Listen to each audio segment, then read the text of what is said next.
Josh has got his pump cover on. Got that pump cover on. That thing comes off after 30 minutes in the gym. He takes his pump cover off, and everybody in the gym goes, and everybody in the gym, his gym, would be his dog. His dog goes, Exactly. "Oh, bro, you're getting jacked. Did you He get does have a jacked, nice son?" setup in his gym, though. I'll give him that. You have mirrors. He's got mirrors everywhere. He's No, flexing. no. I don't have a mirror. I wait till I go back inside and I go take a shower right afterwards, and then Then you I get in the flex. mirror and flex. Yeah, I give him love it.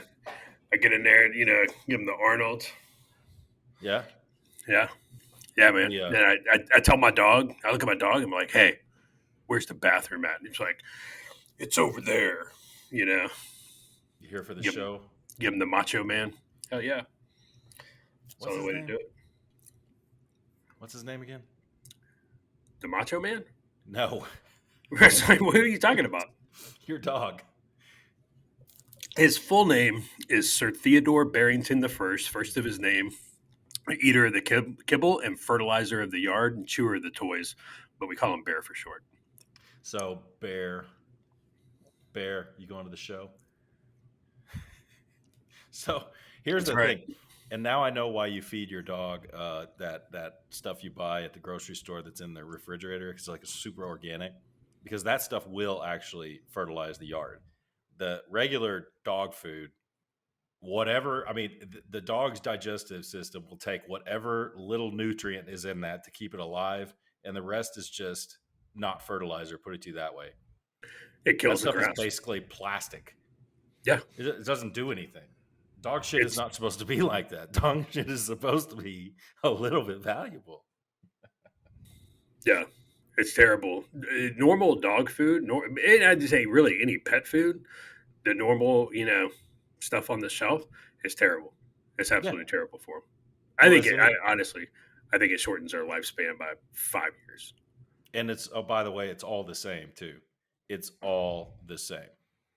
Every bit of it. I've had a couple of friends who've worked in the dog food industry, and they said, yeah, there's very little difference between, whatever Purina and whatever the other brands are. I can't even think of any of the top of my head.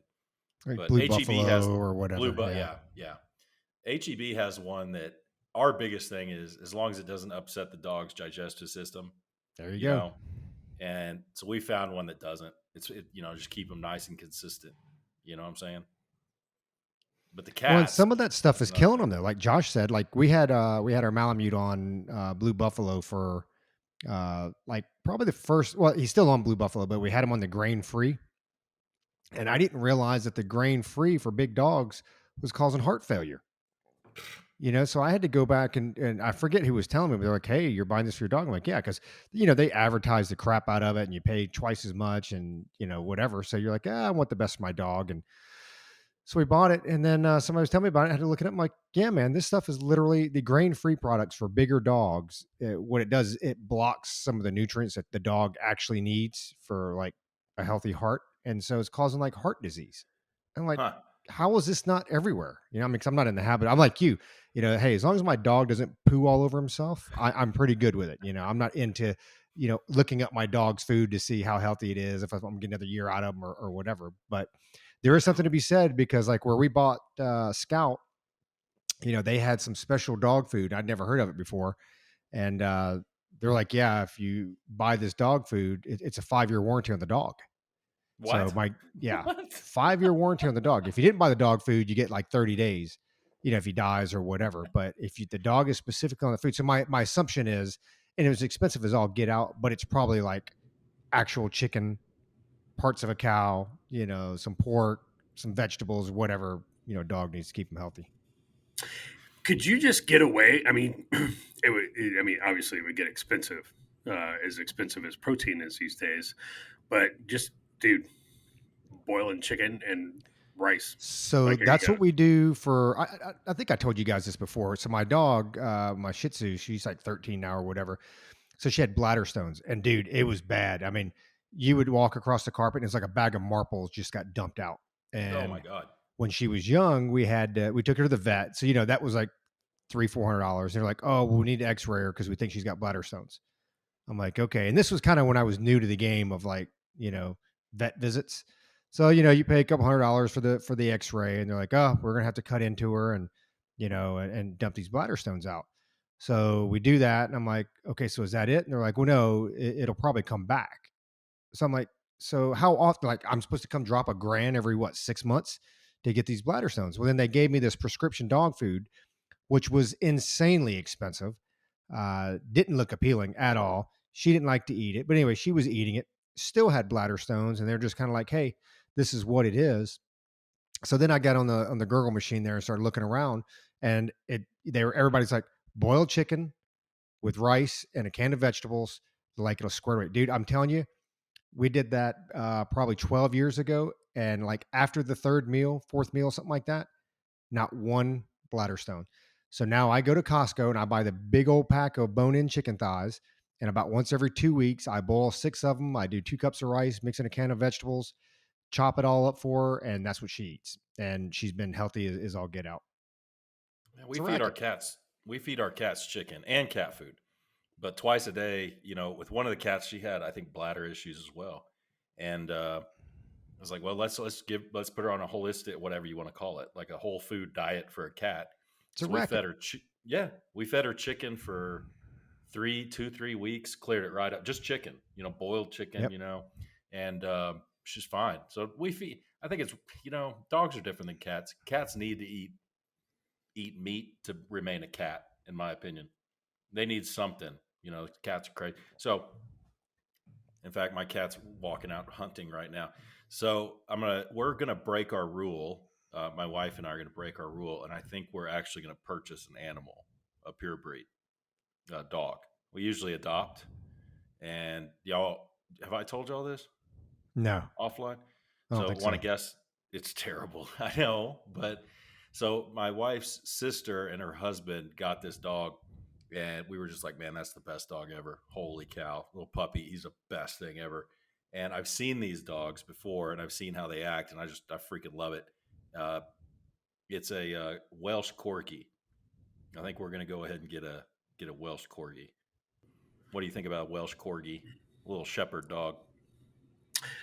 I don't know enough about them to have an opinion one way, one way or the other.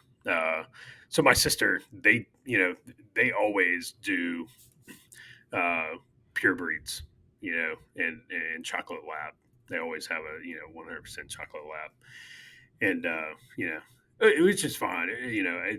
I don't like animal mills, you know, at all. We do the rescue. Every animal we've had has been a rescue. But it depends Um, on where you're at. Luke, we were talking about this. Like, I tried to get a rescue when I lived in Maryland. Oh my Lord, it was easier to adopt a kid. They sat there and it was like, they got to schedule the house visit. They got to do the background check. I'm like, look, man, can I just pay like my $200 and you can spay or neuter the dog and just let me take the dog home? I mean, I don't understand. They make it so difficult in Maryland anyway. I don't know what it's like out where you're at, Josh, but they make it so difficult in Maryland to adopt strays that it's just easier to go to the pet store because you know what? For a few $100 more, I can just write a check and I'll walk out with a dog in 15 minutes. yeah, ours was ours was pretty easy here. You pay the application fee, and you have to give them the name of your vet, especially if you already have animals. And really, all they call your vet to make sure, hey, are their pets up to date on their vaccinations? And you're like, yeah, they're just making sure you're a good pet parent.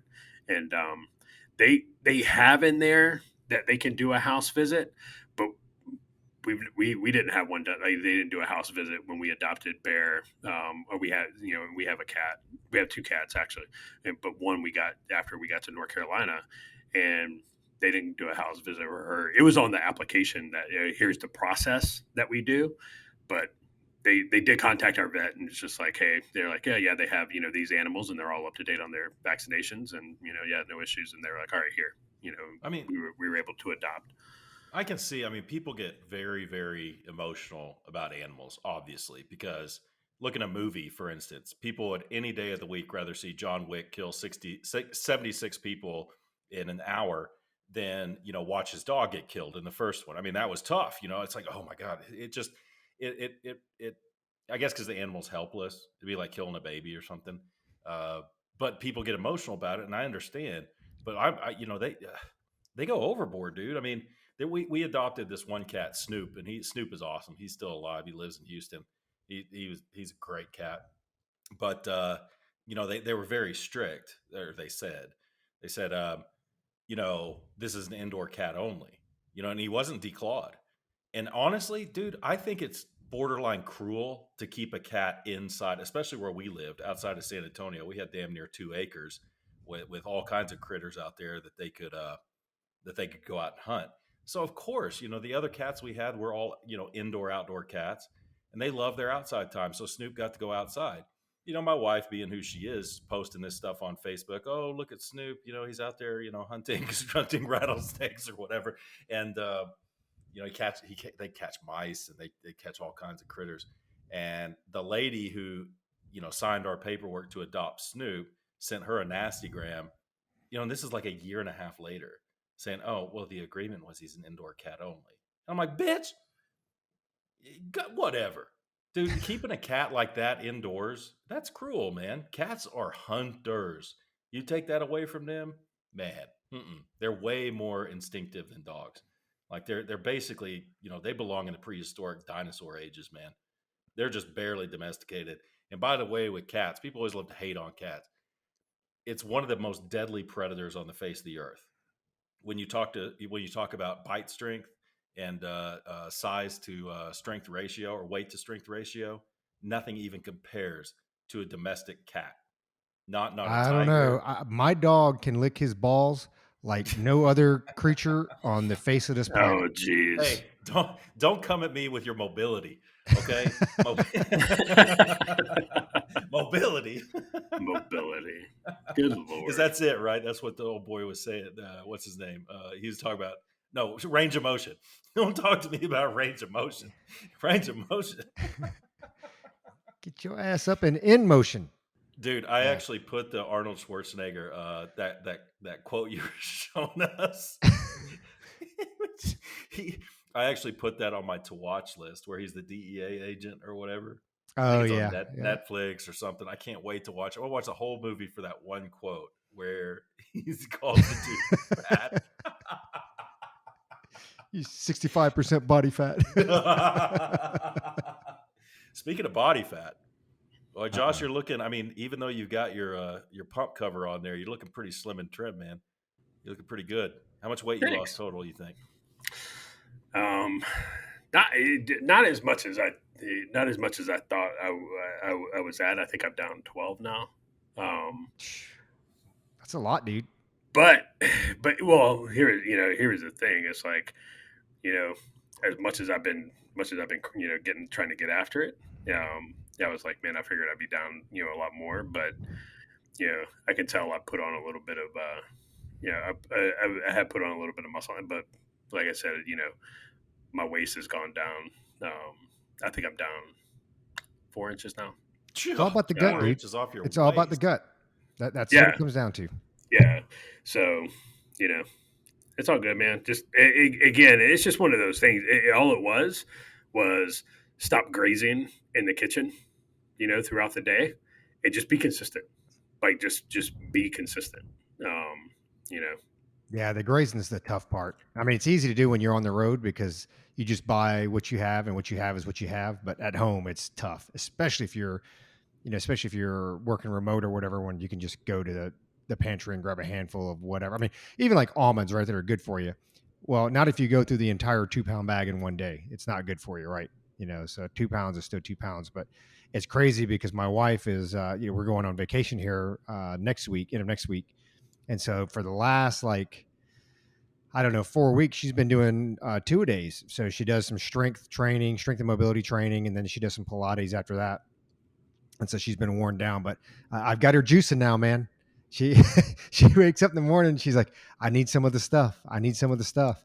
And I think because she's petering out at the end of her workouts is what's happening. She doesn't have uh, the energy towards the end. So I'm giving her some of like the BCAAs, creatine, that type of stuff.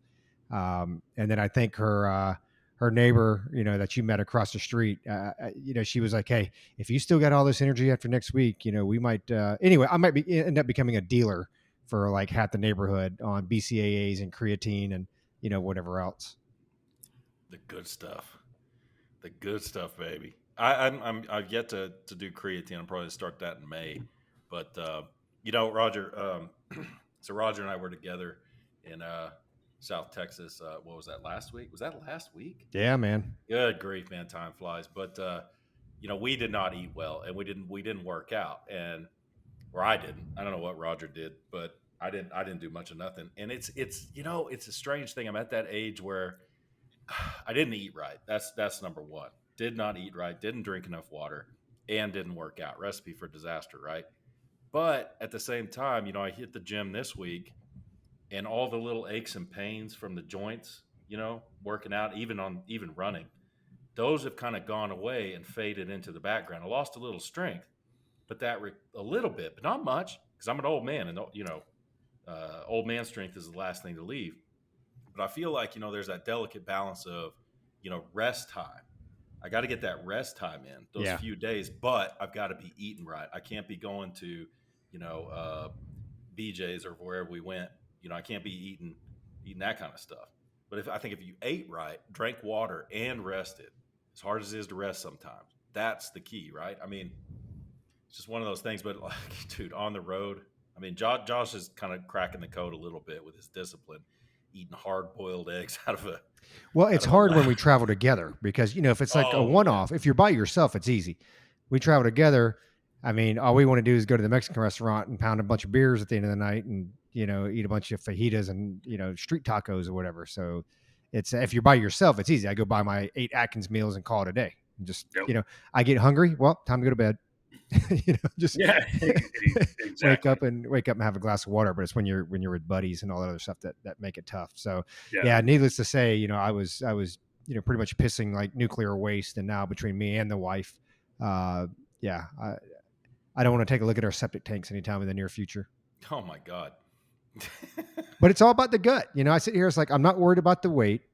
I think all three of us have, we got decent form. I mean, obviously when you're younger, you're all yoked out or whatever, but it's like, hey, as long as I don't have the gut and, I can concealed carry and, you limit the spare tire. I mean, everything else, man, I'm pretty legit. Check for this our out, age. Josh. Check this out. So I just pulled up an article. It just came out. It is Politico. And Roger's not going to like this.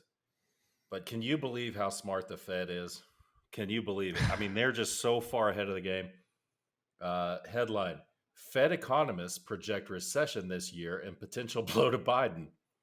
I would never have seen this coming. Well, no, wait a minute. I thought Janet years. Yellen just came out the other day and said she doesn't forecast a recession, which means we've got a recession coming. She needs to get her house in order. Josh, did you see this coming? A recession? I mean, it's a surprise to me. I'm absolutely shocked. Shocked, I tell you. I'm what's his face? Renault from Casablanca. I'm absolutely shocked, I tell you, to find out this is going on.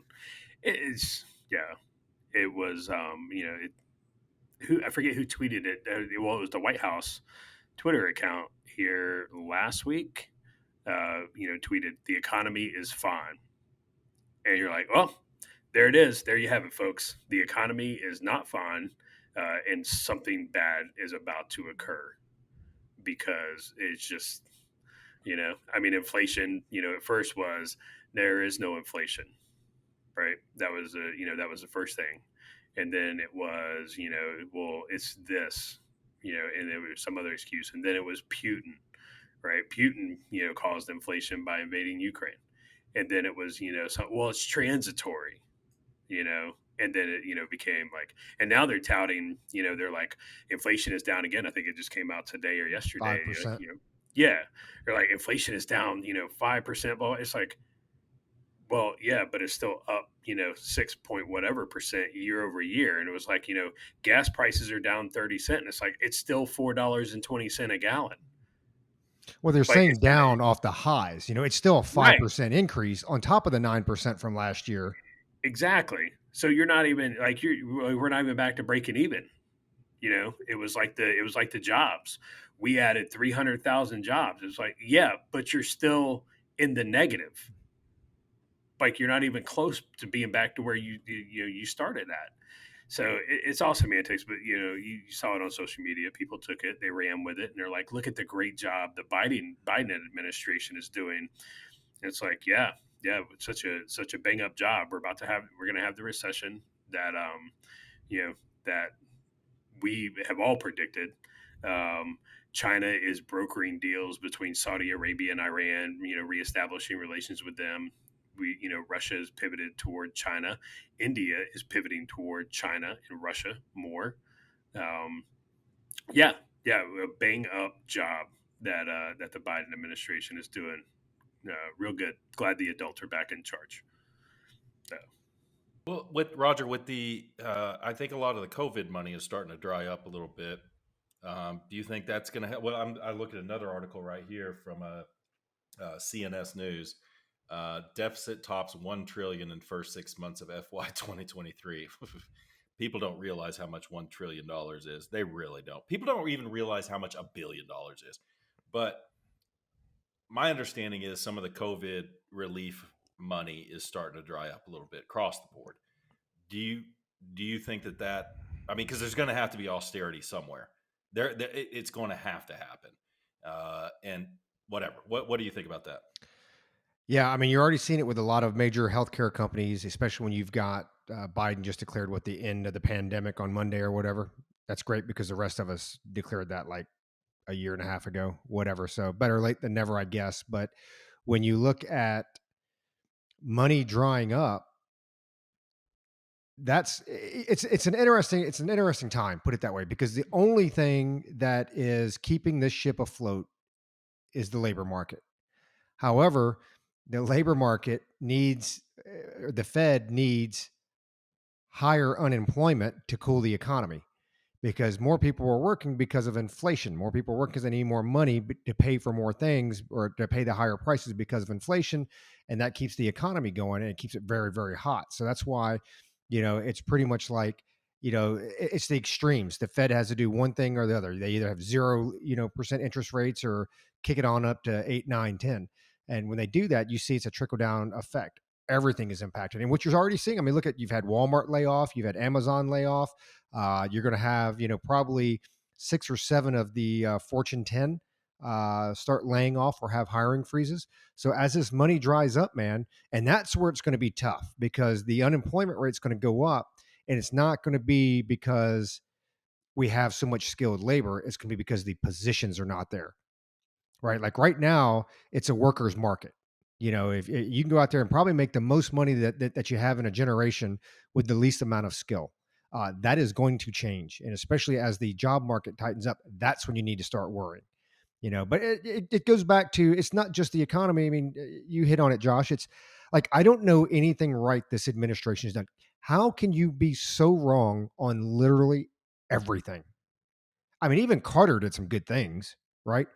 I mean, they've been wrong on everything. I can't think of one positive major piece of, executive order, legislation that was passed, anything that's been positive for the country as a whole.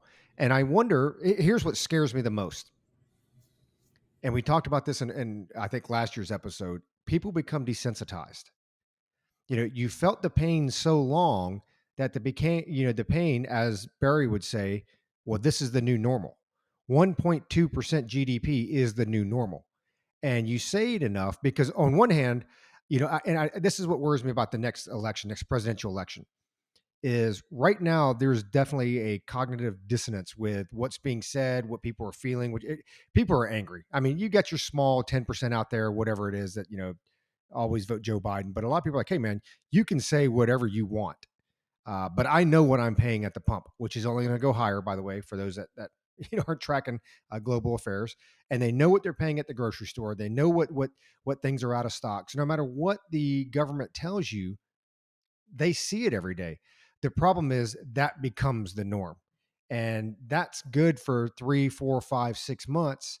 And then, my fear is you go 2 more years of this crap, and it wouldn't be a full 2 years, it'd be a year, by the time you get that prime time campaign season. But you go another year, man, people have lived under this regime for 3 years now. And that just is the new norm. And people forget, no matter how bad the suffering is, people forget. I look at the COVID, and Josh, you've done a great job, tweeting this stuff out on as far as the COVID. People forget that the government was telling you what you have to put in your body before you can go out and see whoever they tell you to see, wear what they tell you to wear, go where they tell you to go, where they allow you to go, tell you how long you're out, tell you how you can get there, tell you what you can buy, tell you what you can drink, tell you what you can work out. Oh, by the way, we're going to tell you where you can worship. We're going to tell you when you can worship. People forget all that. And then all of a sudden it's like, hey, man, we just need to let bygones be bygones. No, man. It's like Arnold Schwarzenegger. Did you see him the other day, Josh, come out and say, when he said, screw your freedoms, he's like, hey, man, I'm sorry. No, you know what? You can actually go F yourself. Like, I have no patience for that stuff. None. Zero. Yep. No, 100%. And I saw it, and it's just done. But that comes back to, and you saw it. I kick it to Luke after I say this. You saw it, when a lot of the reports started to come out about, hey, yeah, masks really didn't work. Yeah, lockdowns really didn't work. Duh. The stupid plexiglass divider, that you put in front of the cashier who touched all the groceries that they put in the bag for you that you took to your house. Yeah, that didn't work. And then people were like, maybe it's time for a mulligan. Maybe it's time for a do-over. Maybe it's time for us to say, all right, yeah, we're sorry, we got it wrong. It's like, no, absolutely not. No, absolutely not. There are no apologies. Your apology is not accepted. I'm to the point, man. I'm like something has to be figured out, because we're at a point in the country to where there are fundamental ideological differences between the population that are not going to be fixed by conversations.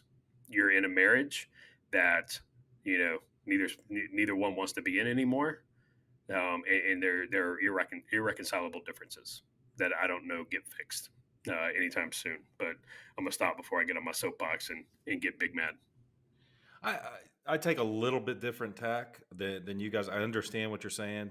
I get it, and there are people out there that because I'm looking at these other articles. It's back. New COVID variant Arcturus, whatever. New COVID variant Sounds Arcturus expensive. behind surge in India. Right. So it's like there are people that if there's another COVID surge and it's as mild as Omicron, are going to do the same thing that they did before because they find comfort in that. They find comfort in being told what to do, especially Europeans. My God, it was awful. Europeans, I bag on them all the time, but a lot of them are very logical thinkers. I'll give them that for kind of.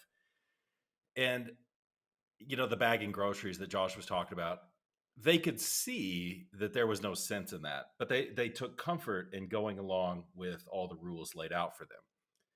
So back to my different tack, I don't like painting everyone with the same brush. I think that the majority of the people who were pushing all these things would do the same thing all over again. But I also believe in incrementalism. I believe that a lot of people, not a lot, a small percentage of those who were like, yes, wear the mask. We've got to do this to save Gam Gam. I think they realized they were played. And I think the next time this happens, they'll be on our side. I do believe that. It's incremental. I'm not going to paint everyone with the same brush and be like, if somebody comes to me and is like, man, I know I was wrong. If they came to you personally and said, look, man, I know I was wrong. I know I was wrong, and I'm not going to do that again. You guys, you both said, no, I ain't into apologies. Now, I think if somebody came to you personally and said that, you would be into it. You'd be like, yeah, and why do you think that? You would hear them out, and you probably trust them a little bit more. You'd be like, you know what? Okay, Like, I I got you. effing told you that. It's like Yeah, talking to but my kids. It'd be just yeah, like talking to my exactly, kids. exactly. I'd slap the So, shit out of them. I mean, I wouldn't do so that.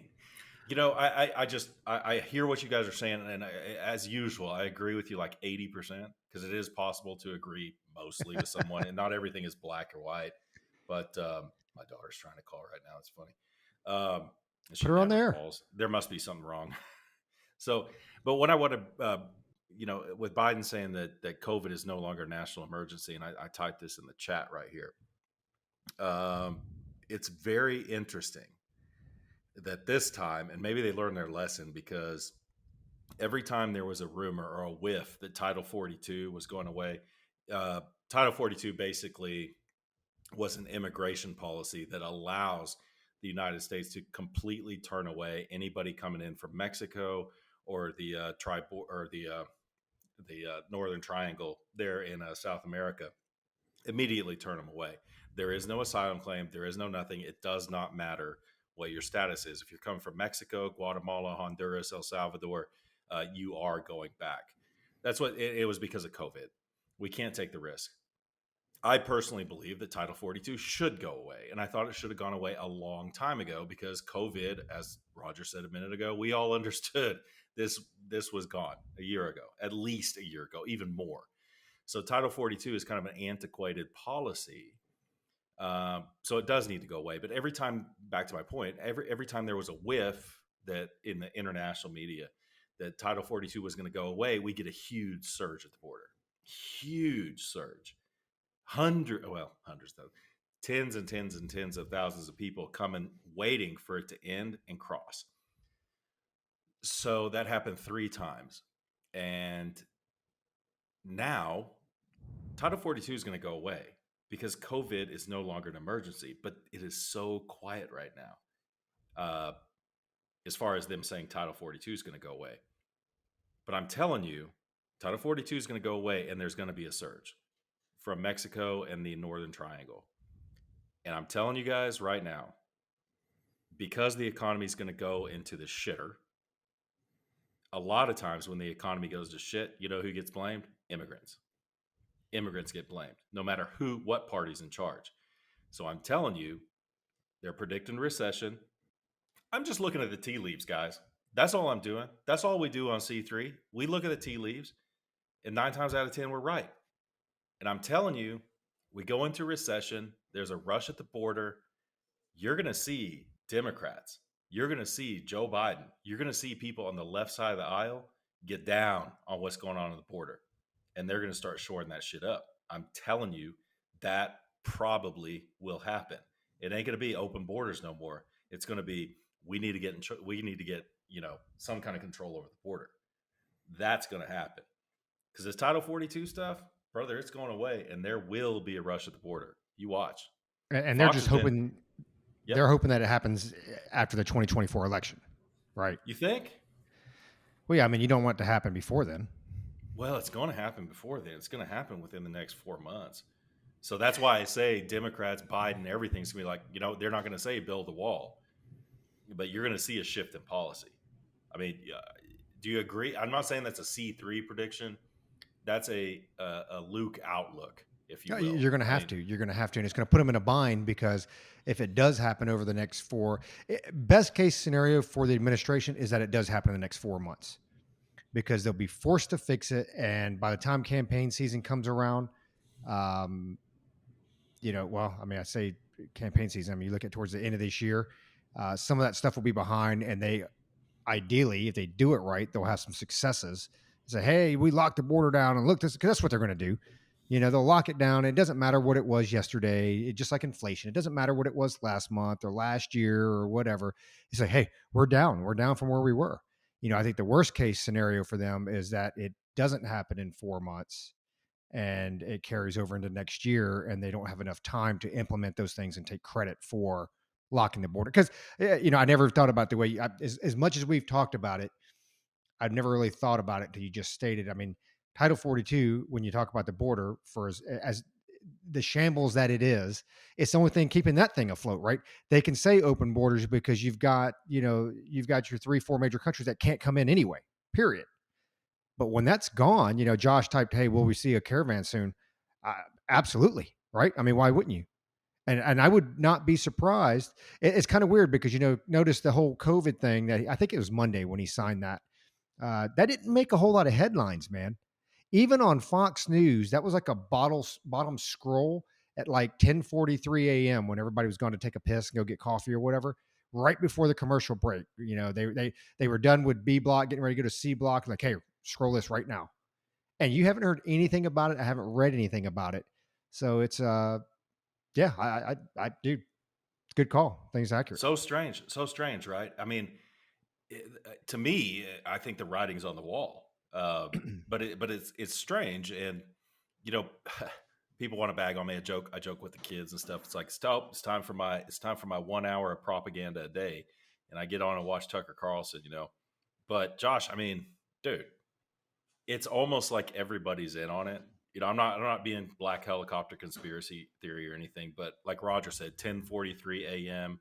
on the Chiron down at the bottom, Biden declares end of COVID emergency. It's like, how come this isn't being talked about? And this could save Mayorkas's ass Yes. if they start like buckling down on the border. Oh, Mayorkas, man, he's taking a stand. I'm telling you, y'all are hearing it on C3. This is a thing, and you're going to hear about it. It may not be next week. It may not even be next month, but and maybe I'm completely wrong. I don't know, but we'll see. Josh, your thoughts? I was kind of like Roger. I didn't think about it in that regard. And even when I saw that, ended the COVID emergency, again, I was the same mindset. I was like, oh, okay, because I stopped caring about COVID in like June of 2020. Like I was done. I was over it. Like I'm living my life. I don't whatever. Um, but I think one of the reasons why it wasn't talked about and it wasn't that big of a deal is there's so much else in the news cycle right now, and people have moved. I mean, people have moved on from COVID. Well, except for the lady I saw walking her dog outside today with her mask on, she hasn't moved on from COVID, and so but I think you guys are right. A lot of the people who were like, well, let's just see what happens. I'm not, they're not out actively, telling people to stay in their houses and, calling the police on them when they leave and stuff like that. I think those people are in that bin that you're talking about, Luke, like, hey, yeah, we got this wrong. You know, and so, but, there's also that group of people out there who, I mean, it's trending on Twitter right now, COVID is not over because it became part of their identity, and they have to have chaos in their life. They have to have some crisis that they can cling to. I don't know why. I would love to get a psychologist on here to talk about people like that, people who have to have chaos in their life, and people who have to when something tragic happens, they try and find some connection to it, to where they could be like, well, I was there, I knew somebody. It's just like, because we have a lot of those folks, and right now they're ruining it. Can I throw something in? Can I Of throw course. something in real quick? Of course. I kind of agree with you. I do agree with you. But it's like these people need chaos and they need someone to tell them what to do. And they loved it. I think I said this earlier. I did say this earlier. It's like they loved being told what to do and and being made to feel righteous about doing it. You know what I'm Yeah. saying? It's Yeah. like it's so frustrating. And I'm going to go back and be like, yeah, look, dude, I agree with you guys. No forgiveness, all that stuff. No, we're going to remember this. I agree with you 80%. But I think there's, 1 out of 10 people, or whatever it is, 2 out of 10 people, 1 out of 5, who's like, oh no, I messed up. But, dude, So you'd forgive the guard at Auschwitz then, huh? well, I mean, you had to throw that in. Hitler liked this tweet. Dude, Hitler liked that comment. I've used that like at least 15 times now. It's awesome.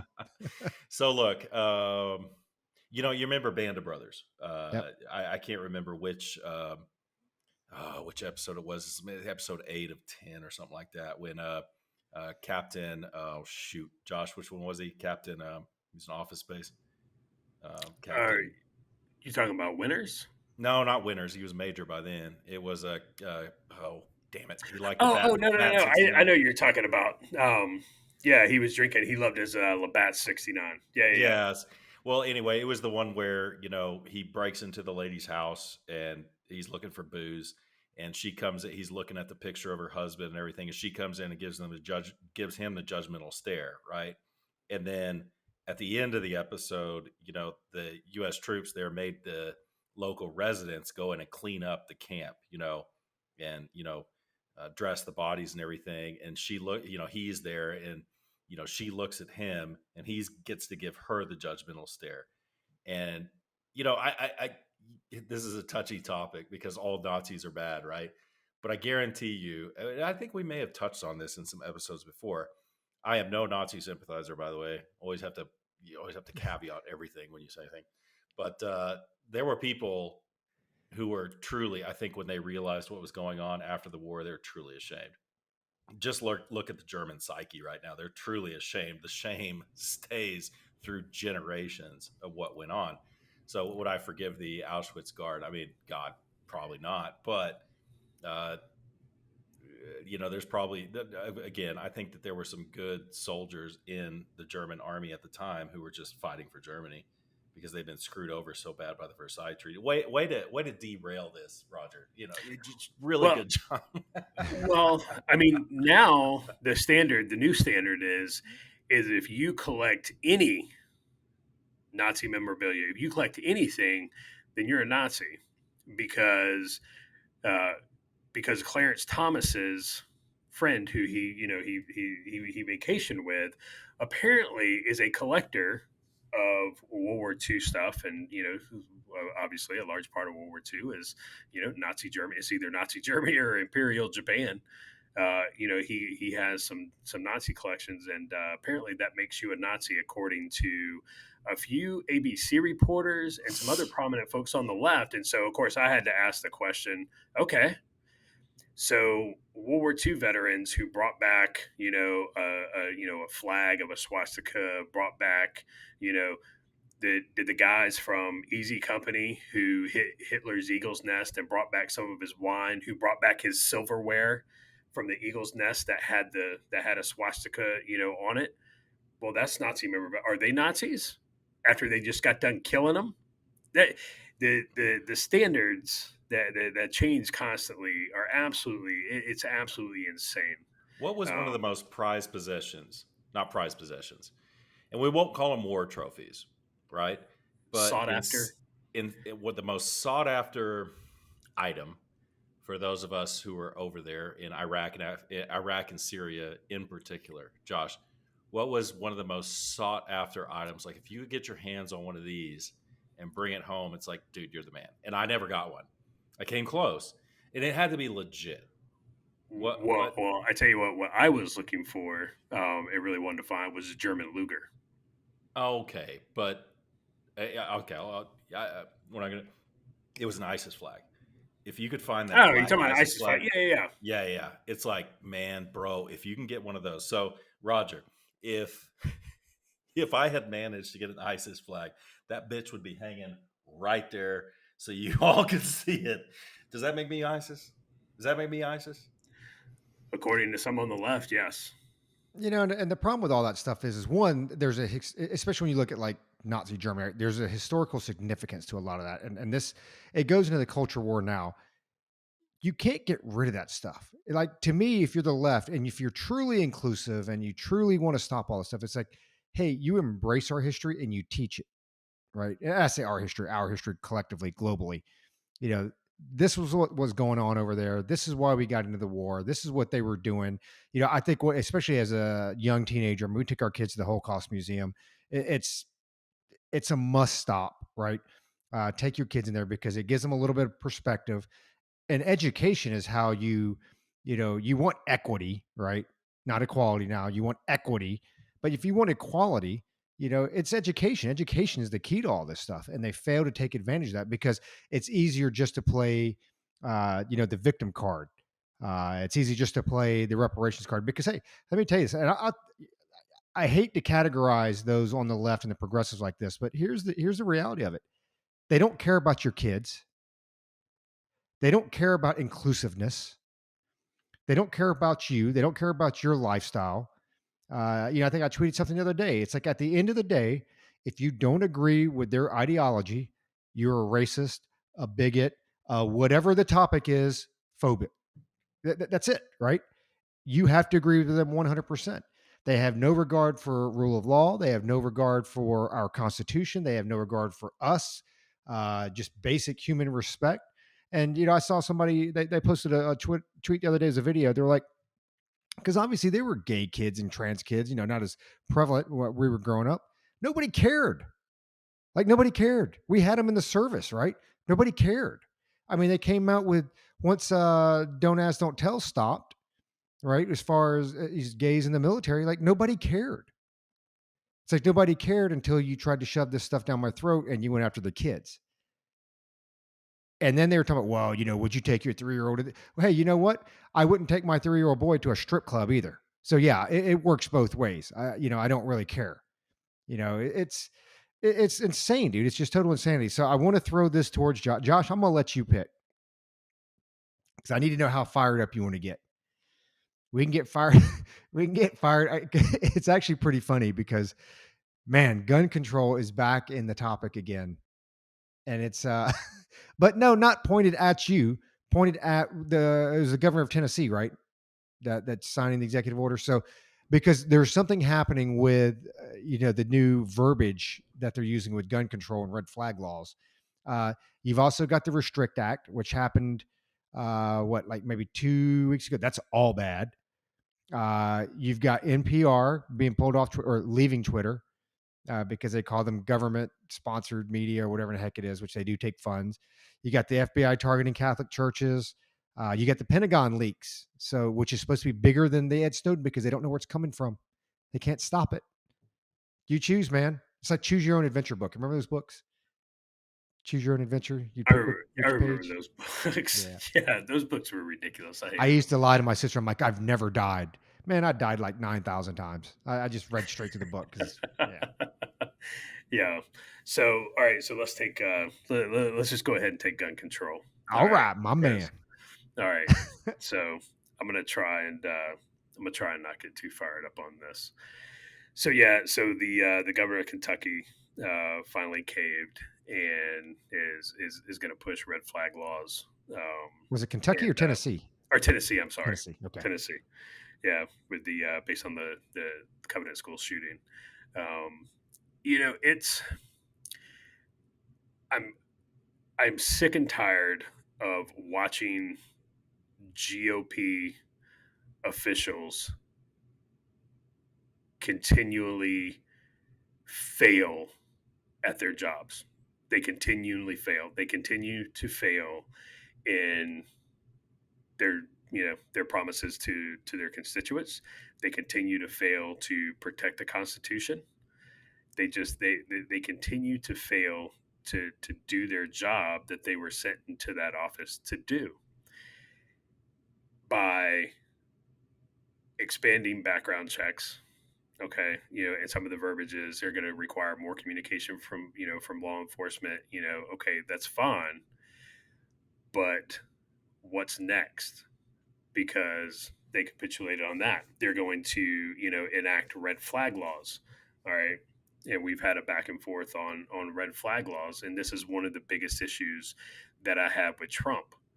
When Trump said, at the meeting for the cameras, no, I like to take the guns first and then due process after. And you're like, okay, guy, like you're a smart dude. He's not dumb. You're a smart dude. I'll take the guns first and then let due process happen after. It's like, okay, that's literally not due process. By what you just stated, it's not due process. Okay. You look at Washington State just banned assault rifles. And this goes back to the conversation that the points you just brought up about, hey, we just want to get married, right? That's where this all started. We just want to get married and have the same rights as a man and a woman who are married. Okay, that's fine. Like genuinely, I don't care. It's I think it's Adam and Eve. If you think it's Adam and Steve, that's fine. I don't care. But when you tell me I have to accept it, and then when you came after the kids, yeah, like you said, now I have a problem. But that's not how you started it. You just wanted to get married. in Washington State 10 months ago. 10 months ago, it was, look, we just want to ban high capacity magazines. We don't want to ban assault weapons. So here we are, 10 months from we just want to ban, we just want to go down to 10 round mags, which, oh, by the way, the Virginia Tech shooter had 10 round magazines and he killed 32 people. Right? It doesn't take that long to change a mag. Okay, fine. We go down to 10 round magazines. How long do you think it takes you to change out a magazine? Somebody who at least practices it, you could do it in 2 seconds. I mean, it's literally 3 seconds. 3 seconds max. Okay, so now in Tennessee, a red state, we have a governor who has bent the knee to the rage mob, thinking that that is going to satiate them. He thinks that if I just give them this, they'll stop. If I just give them this, they'll be happy. That's not how the rage mob works. It's like, it's like the machine that we all work for. Hey, man, they wanted targets yesterday. They want some more today, and they're going to want some more tomorrow. So to sit here and watch another Republican capitulate on gun control, and they didn't get anything in return. Where's the compromise? Okay, so this is all about, we talk about, well, we have to compromise with them. We have to compromise with them. When have they compromised with us?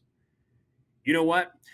If you want to do universal background checks to include private sales, before I'm even willing to discuss that, my stipulation is that I will give you universal background checks. You will repeal the National Firearms Act. That's the deal. That's the compromise. We're not going with universal background checks and we don't get anything out of that. That's not a compromise. That is my main that is one of my main issues with the right now. It's one of my main issues with a lot of people on the right that are like, oh, well, this is fine. We just need to do this. If we just give them a little bit, they'll fine. It'll go away. That's not going to happen. We let them get married, and now they're trying to diddle your kids because that's where that went. You think you could ban assault rifles if you can tell me what they are, which you still can't. And the day after that, guess what's next? Your shotgun that Joe Biden told you to go buy. Why? Because it's semi-automatic and it can kill people. And then after that, handguns. Got to ban handguns. Why? Because handguns are used in more shootings than any other weapon. You never hear that, though. You never hear about the mass shooting, every single weekend in Chicago. Why? Because that's black on black, and we don't like to talk about black people shooting other black people. Why hasn't the shooters from Tennessee? Why hasn't that manifesto been released yet? They're like, oh, we're still trying to figure out the motive. Well, in the first breath, you said that the shooter left behind multiple writings and a manifesto, and you're still searching for a motive. I bet if you read that manifesto, I guarantee you that motive's in there. Guarantee it. That's what that's what manifestos are. So when it comes to the gun control thing, I'm not willing to negotiate. I'm not even willing to have a discussion with anybody on gun control until there's some compromise. Period. Not doing it.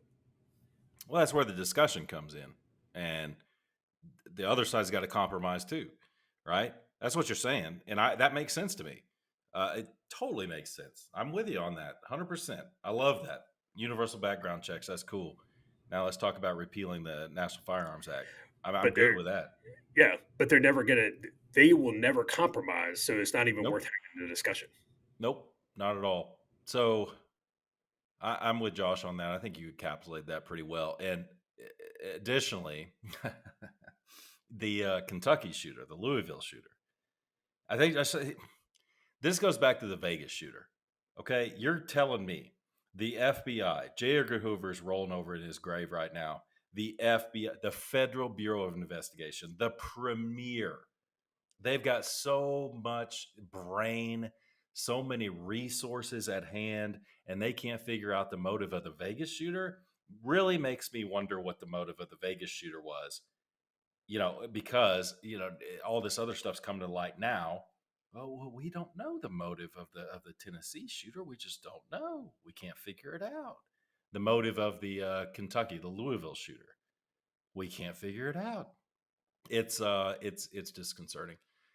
So Roger, the other two topics that you said, let me Well, pick. let me close out on the firearms thing Yeah, go because ahead.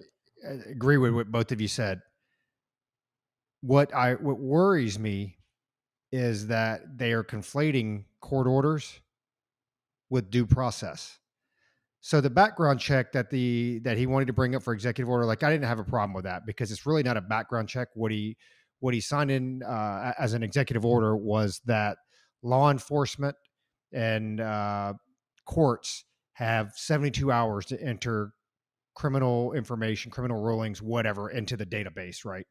That way, it's like, oh, I got arrested yesterday. Let me go buy a firearm today because tomorrow or 6 months down the road, when it finally hits the records, I won't be eligible to buy it. So that I'm fine with that, whatever. And to me, I'm actually surprised that Republicans don't play more of a role on that. Say, hey, just enforce the laws that are already on the books. That's all you have to do. The laws are already there. Just enforce those. What worries me, what scares me, is the conflation between court order and due process. And I had to do, obviously not a lawyer, and we probably got some smarter folks out there that'll sharpshoot us on it. But from everything that I have read, court order is not considered due process most times, especially when it comes to constitutional rights and property. At that point, you actually have to go, like what Josh said, you have to actually go through due process where you have the ability to defend yourself. Okay, they can present whatever evidence they want, but you get your day in court where you sit here and say, no, this is where you're wrong, whatever the case is. They'll never do that because the fact is, just by you showing up, presenting evidence, probably shows that you're sane enough to keep your Second Amendment rights for the most part. And I mean, I've seen enough Judge Judy and some other, other court shows that, yeah, we got some wackos out there, but they're using, and that's what he used was red flag laws, which is what it is, right? And we talked about this a little bit before, but I don't think maybe we didn't clarify it so much for the listeners out there. So red flag laws is where law enforcement comes and takes your weapons without due process. So they get a report, social media report, healthcare professional, whatever. Josh is all angry. I think he might do something, right? So then the police just show up and they confiscate his weapons. That's it. That's a red flag law. And they take it. They can keep it for however long they want. They say, well, until he's no longer deemed as a threat. Yeah, good luck getting your property back, right? As opposed to due process where mental health care professional, law enforcement, whatever says, okay, Josh is angry. Then you take it to a judge. But instead of doing a court order, which is no due process because they don't have to bring Josh in, okay, which is no different than cops just going to go take your guns. No, you know what? We're going to do an emergency hearing. Josh, 8 o'clock in the morning, you need to be here. Okay. You can argue that process out, however that works out or whatever, but that is due process. He has the ability to defend himself. And what scares me about what he's doing is they are conflating the two or three, like they do with everything else. And people are going to start saying, well, you get a court order. That means jack. That means nothing. And then on top of all that, just take the principles of it. Like Josh mentioned, you're not getting anything out of it as a red state. You're getting absolutely nothing out of it. Nothing would be done. And oh, by the way, you can't have an educated conversation with these folks because they're not educated on guns, period. I sat there today and it started out with a Twitter. I didn't reply. I saw the post and they were talking about, well, some people call it silencer. Some people call it suppressor, da. Okay. Well, then it started out that way. They're like, I don't really care, man. I couldn't care less what you call it, whatever. But then you start seeing all these other comments. It's just like, well, it's not assault rifle, it's armor light rifle. And then they went on down. But see, what ends up happening is I think it was McCaskill talking about, well, the clips that you just throw away. The problem is you get uneducated folks that are now writing laws, okay? Laws that will govern you that have no idea what they're talking about. It's no different than myself, Josh, or Luke writing a medical book on how to take out your spleen or how to take out your kidney. Hey man, I slept at a Holiday Inn Express last night. We're good to go. Follow these directions. No, you bring in experts for this stuff. And nobody on the left, and I'm tired of the, well, this guy's a Marine Corps veteran. Yeah, he got out as an E3. He was kicked out on a bad conduct discharge. So one, you can kind of throw that vet status out the window. But they just missed the whole point of the Second Amendment in general. We've gone down that road before. But anyway, back to what you were saying, Luke. We have Restrict Act, which is probably the next big one that people have blown over. And I don't think that gets passed. I hope it doesn't get passed. You got the Restrict Act. You've got the Pentagon leaks. You got the abortion pill ban, right? You got two different federal judges. One saying, "Hey, let's put a stay on it," and one saying, "No, it's okay." You've got NPR. So I don't know, man. Take your choice. So I'm gonna touch on a couple of things. I'm gonna actually derail this and kick something to Josh because I'm gonna use my bully pulpit here. I will say on the abortion pill thing. Do either of you guys know where that federal judge resides? Like what district that federal judge covers? One's in the Fifth Circuit Court of Appeals, which is conservative. The guy in Texas is Texas, Amarillo, right? Texas. It's the Fifth Amarillo, Circuit. Is the Texas. Fifth Circuit, and I Yeah. think that's a conservative Yeah, court, if I'm not mistaken. Oh, it's Amarillo, Texas. Yeah. Yeah, but I think the circuit that it falls, I think that Fifth Circuit. 100%. Yep. And So sorry, if you look at the case itself, it's against the FDA, and the way the case goes, because I've had to look at it pretty close, because this is my area and this is my territory, and I've had to like really do some research on it, really read the case itself. The case is actually a pretty good case from an actual justice who's like, wait a minute. Basically, the case resides in this: the FDA did not consider this medication emergency. It's not emergency essential. I just want to say that, but it was an emergency type medication. So they got to skip the normal process that the FDA is supposed to go through for any sort of pharmaceutical. That's what the case is about. It's like FDA didn't follow proper protocols. This medication. Now, here's the thing: the judge is actually saying, the case is actually, well, the judge is saying this. The point they're making is if FDA goes through their normal protocols and it's determined safe, fine. But they didn't go through the normal protocols, therefore it needs to be taken off the shelf. That's basically the case. So, but Amarillo, Texas, represent, homies. My hood. I'm repping my hood. But so talk about due process. Let me tell you all a little story. I live in a little town outside of Lubbock, a little peaceful little city, and I was gone for about 3.5 weeks from my peaceful little town of 1,200 people.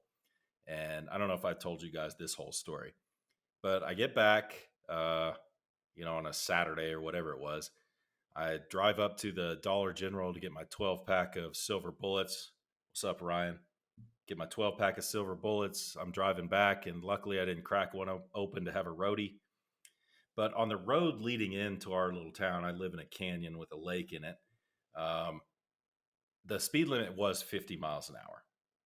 While I was gone for those 3.5 weeks, doing the Lord's work, fighting for freedom and all this stuff that I do, they changed the speed limit on that entry road. It's about 2.5 miles, maybe 2 miles. I don't know how far it is.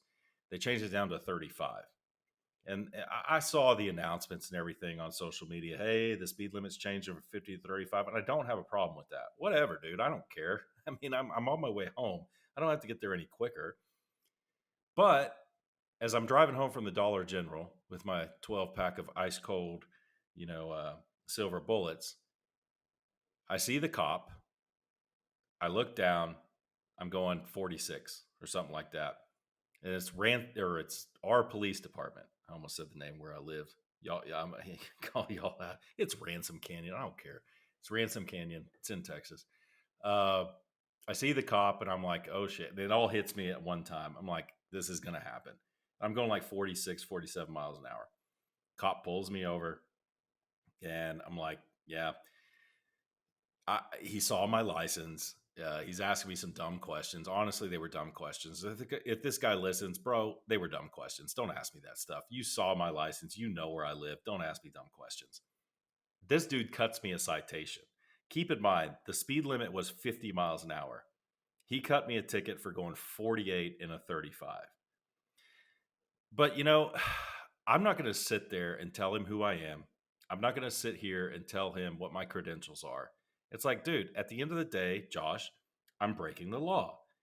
They lowered the speed limit to 35. Yes, I have a decent reason. I've been gone for 3.5 weeks. The muscle memory hasn't kicked in yet, but this dude cuts me a ticket. Straight up. He cuts my ass a ticket. And, I'll fast forward to I actually called the court today and I'm like, hey, what's up? What do I need to do? And they run me through the process. And my thing is this, Josh. It's like, okay, look, I was breaking the law. There's no doubt. There's no excuse. I was breaking the law. It's a traffic violation. There's no doubt about it. But isn't there a little leeway in there? It's like, here's the reason I did it. I didn't and dude, I was going, according to him, I was going 48. That's below the speed limit that they changed last week. It's like, was I being unsafe? I mean, do I deserve that ticket is what I'm saying. And basically after talking to the court, it's like, yeah, if you go before the judge, it's going to be, yeah, you're guilty. You were speeding. It doesn't matter what your reason is. But with due process, what I'm saying is, what I'm asking you, your viewpoint on this, and we can take it in any number of directions. It doesn't have to be just speeding violations. It's like, should the judge hear you out and be like, look, there are extenuating circumstances here. This guy shouldn't have to, do a dumb, stupid defensive driving class and pay $140 so it'll come off the record and all that stuff, or just pay the ticket itself. I understand they're swamped with tickets and all that stuff, but it's like, shouldn't there be just like a little leeway right there? Oh, and by the way, Josh, this is the first speeding ticket I got in 18 years. I don't speed, dude. I don't do it unless I'm on a mission, which I'll add this little bit in there. I was on a little thing we were doing in Austin. And for those of you who don't know, we used to do, surveillance missions and stuff. And when you're doing surveillance missions, you keep it safe. We've been trained. We've gone to these courses that teach us how to drive right, teach us how to push a vehicle to its limits while still being safe. I was in a major metropolitan area for almost 2 weeks, breaking every traffic law known to man. And this is all coordinated. This is all coordinated through the police. So if they do pull you over, I'm not drinking Bud Light, Josh. So if they do pull you over, you've got a way out.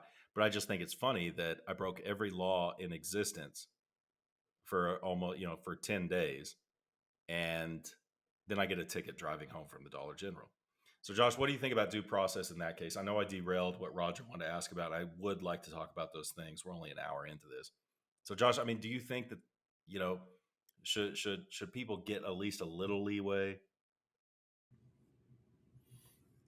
I don't think you should have gotten that ticket. Well, I'll tell you. I mean, police agrees with you. Was it? Yeah, that's good. Yeah. This guy, real quick, this poor police officer, he's new and he was good. He's a good police officer, man. He really is.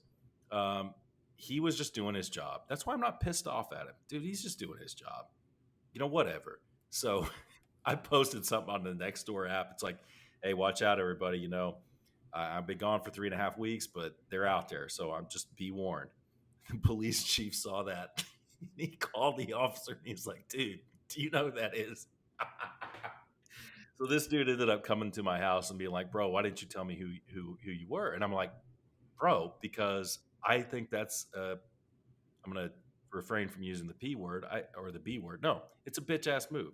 I broke the law. Treat your fellow people like you would treat everybody else. It's not a get out of jail free ticket. That's BS.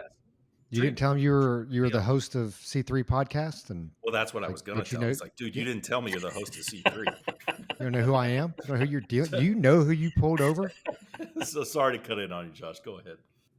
No, so I guess and maybe I'm a little I'm a little slow, but I'm really not sure what your question is on the due process thing. Well, should people should judges hear someone out? And this kind of, I guess you could tie this into the red flag thing. Okay, yeah. Should judges hear somebody out? Well, yeah, that's their job.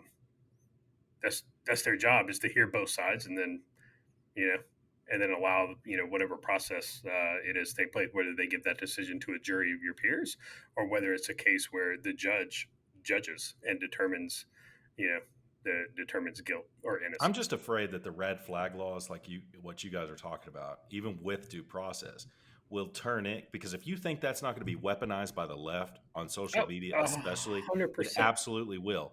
So this is going. I guess my point is, and I haven't been good at communicating this to you, is that traffic tickets are a thing. You get one, you're paying it. I'm afraid that the red flag laws will turn into the same type of thing. They take I away your weapon, they're taking it away. I could not agree with you more. I think that's why I hate red flag laws. That's why I think red flag laws should be outlawed. That's one of the reasons I hate Dan Crenshaw, because Dan Crenshaw is an ardent supporter of red flag laws. He's said so on social media. He said so on Joe Rogan. And that's one of the things, and I'll be the first one to say it. That's one of the things that Ron DeSantis needs to be called to the carpet on, is why he enjoys a majority in the Florida state legislature, and why there are red flag laws still on the books in Florida. Right? I think red flag laws are unconstitutional.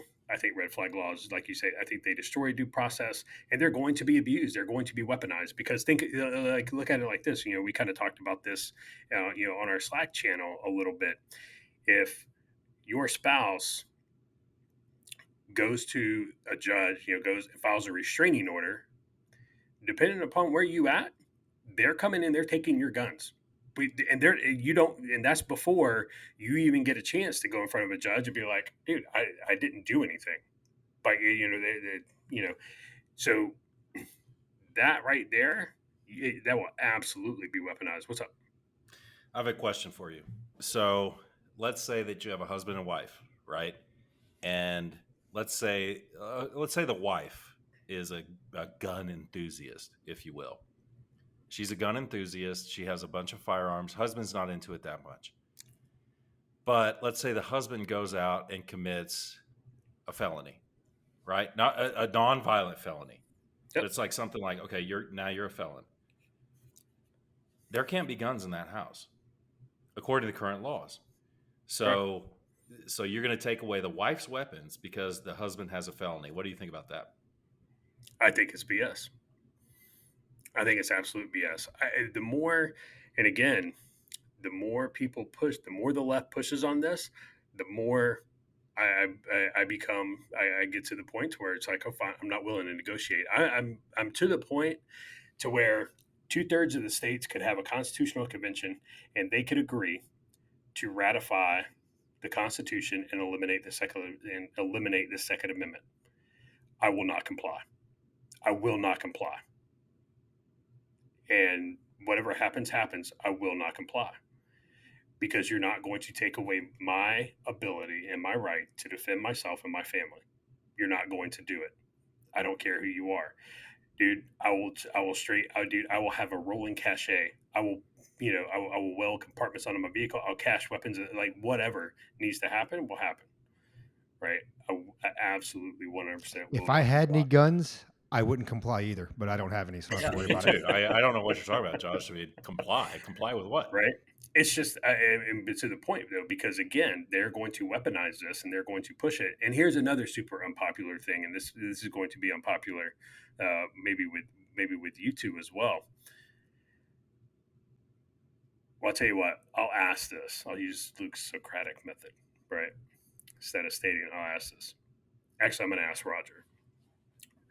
Roger, should people who have committed crimes, let's say felony, a nonviolent felony, once they have been released from prison, should they have their rights restored? All rights or just any in particular? All rights. No, Why not? they committed a crime. They're punished for the crime, and you served your time, but it still doesn't undo what you did. But okay. So I would say the fact that you've done that, don't get me wrong, and you can call it continued punishment or whatever, but it goes way beyond just criminal law. Okay, it goes into a lot of civil areas as well. There, and this is in the civil community. You've established a propensity to commit some acts, to continue to commit acts. And so I think based off of that, there are certain laws. I wouldn't say now. Obviously, I think you can get your driver's license for the most part, unless you've had DUIs, right? If you've got somebody that's got 3 or 4 DUIs, do you continue to give them a driver's license? Those aren't No. those aren't felonies. I'm talking about a nonviolent felony. Let's say somebody commits a nonviolent felony and they go to Okay. prison for 5 years. All right, I'm Okay. just kind of making up numbers here. Yep. After that 5 years, they're released. They've been out of prison for 15 years now. They've committed no other crime, not even a traffic citation. Why should they not have all of their rights restored, to include the right to own a firearm? Because they committed a crime. Okay, they committed a crime, but they served their sentence. They've done their Okay. punishment. They're square with the house. Why should they not have their rights restored? So somebody commits a crime. They murder somebody. They're out in 15 years. No. It's a felony. This We're is my talking. point. I specifically said Oh, did nonviolent you say felony. nonviolent? Nonviolent. So Yes. now we're saying nonviolent felony. If it's a nonviolent felony, I could probably get behind it. But in general, like if you're a felon, no, you don't get your gun rights back. You don't get to vote either.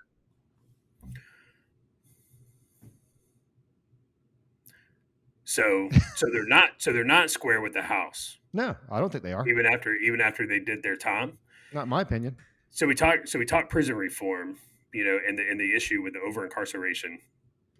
Here a couple of episodes ago, we kind of started, kicking it around and stuff. So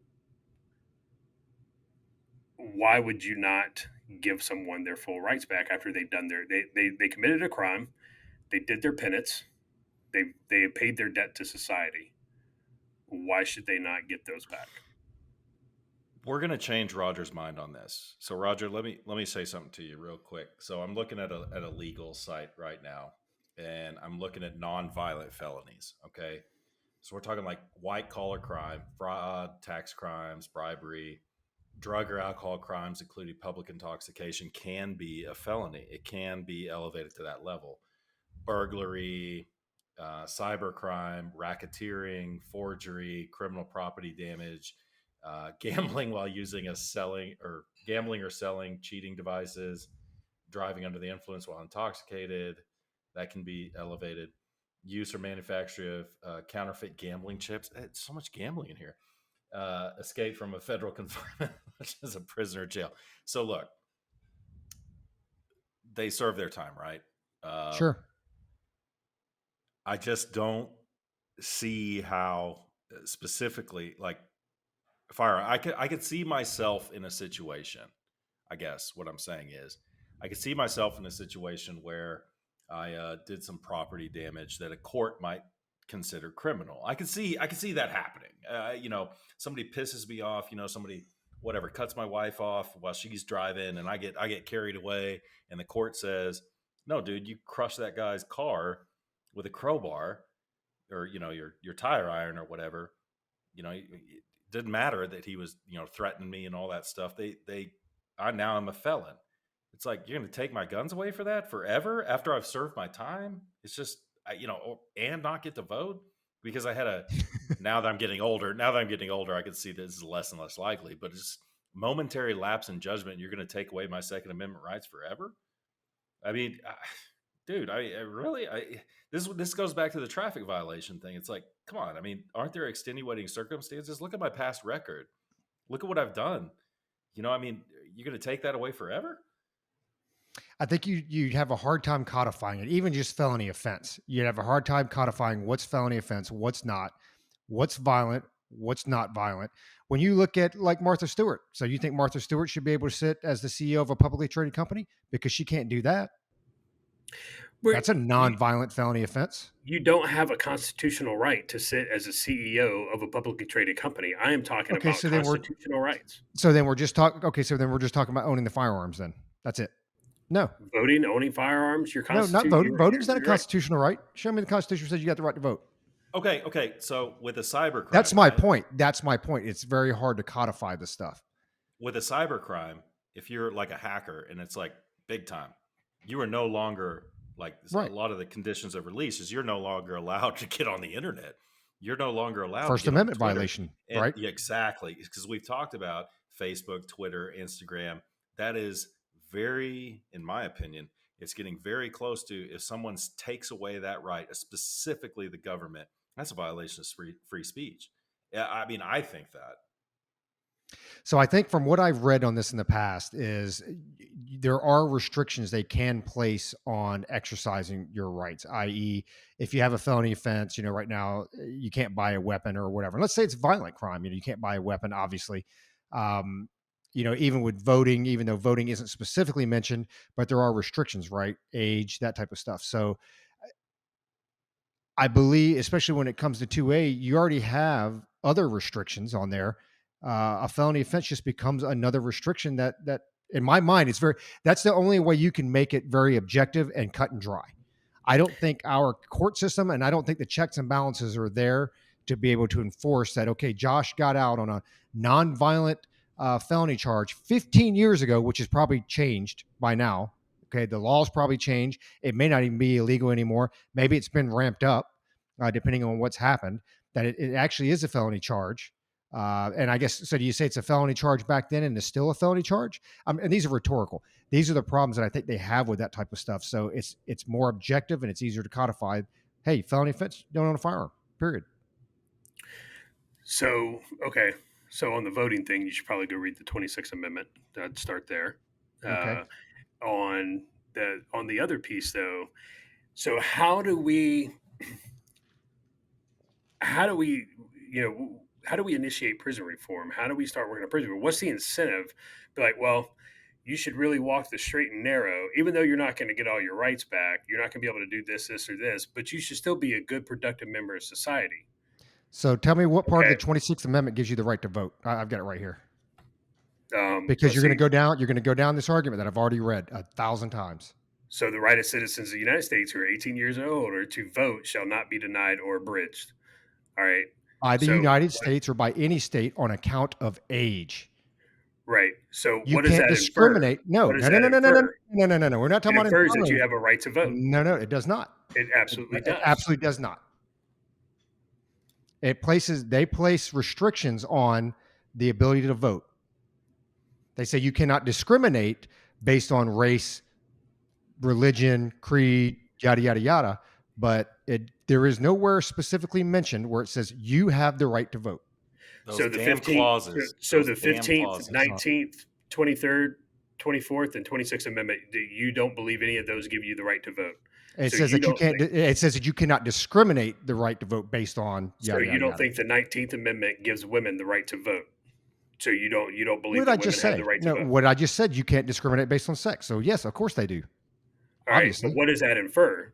That infers that everybody has the Well, right to vote. so if you're going to imply that, then again, this is my point with being cut and dry. When you look at the Second Amendment, they're going to infer what they want based off the prefatory clause.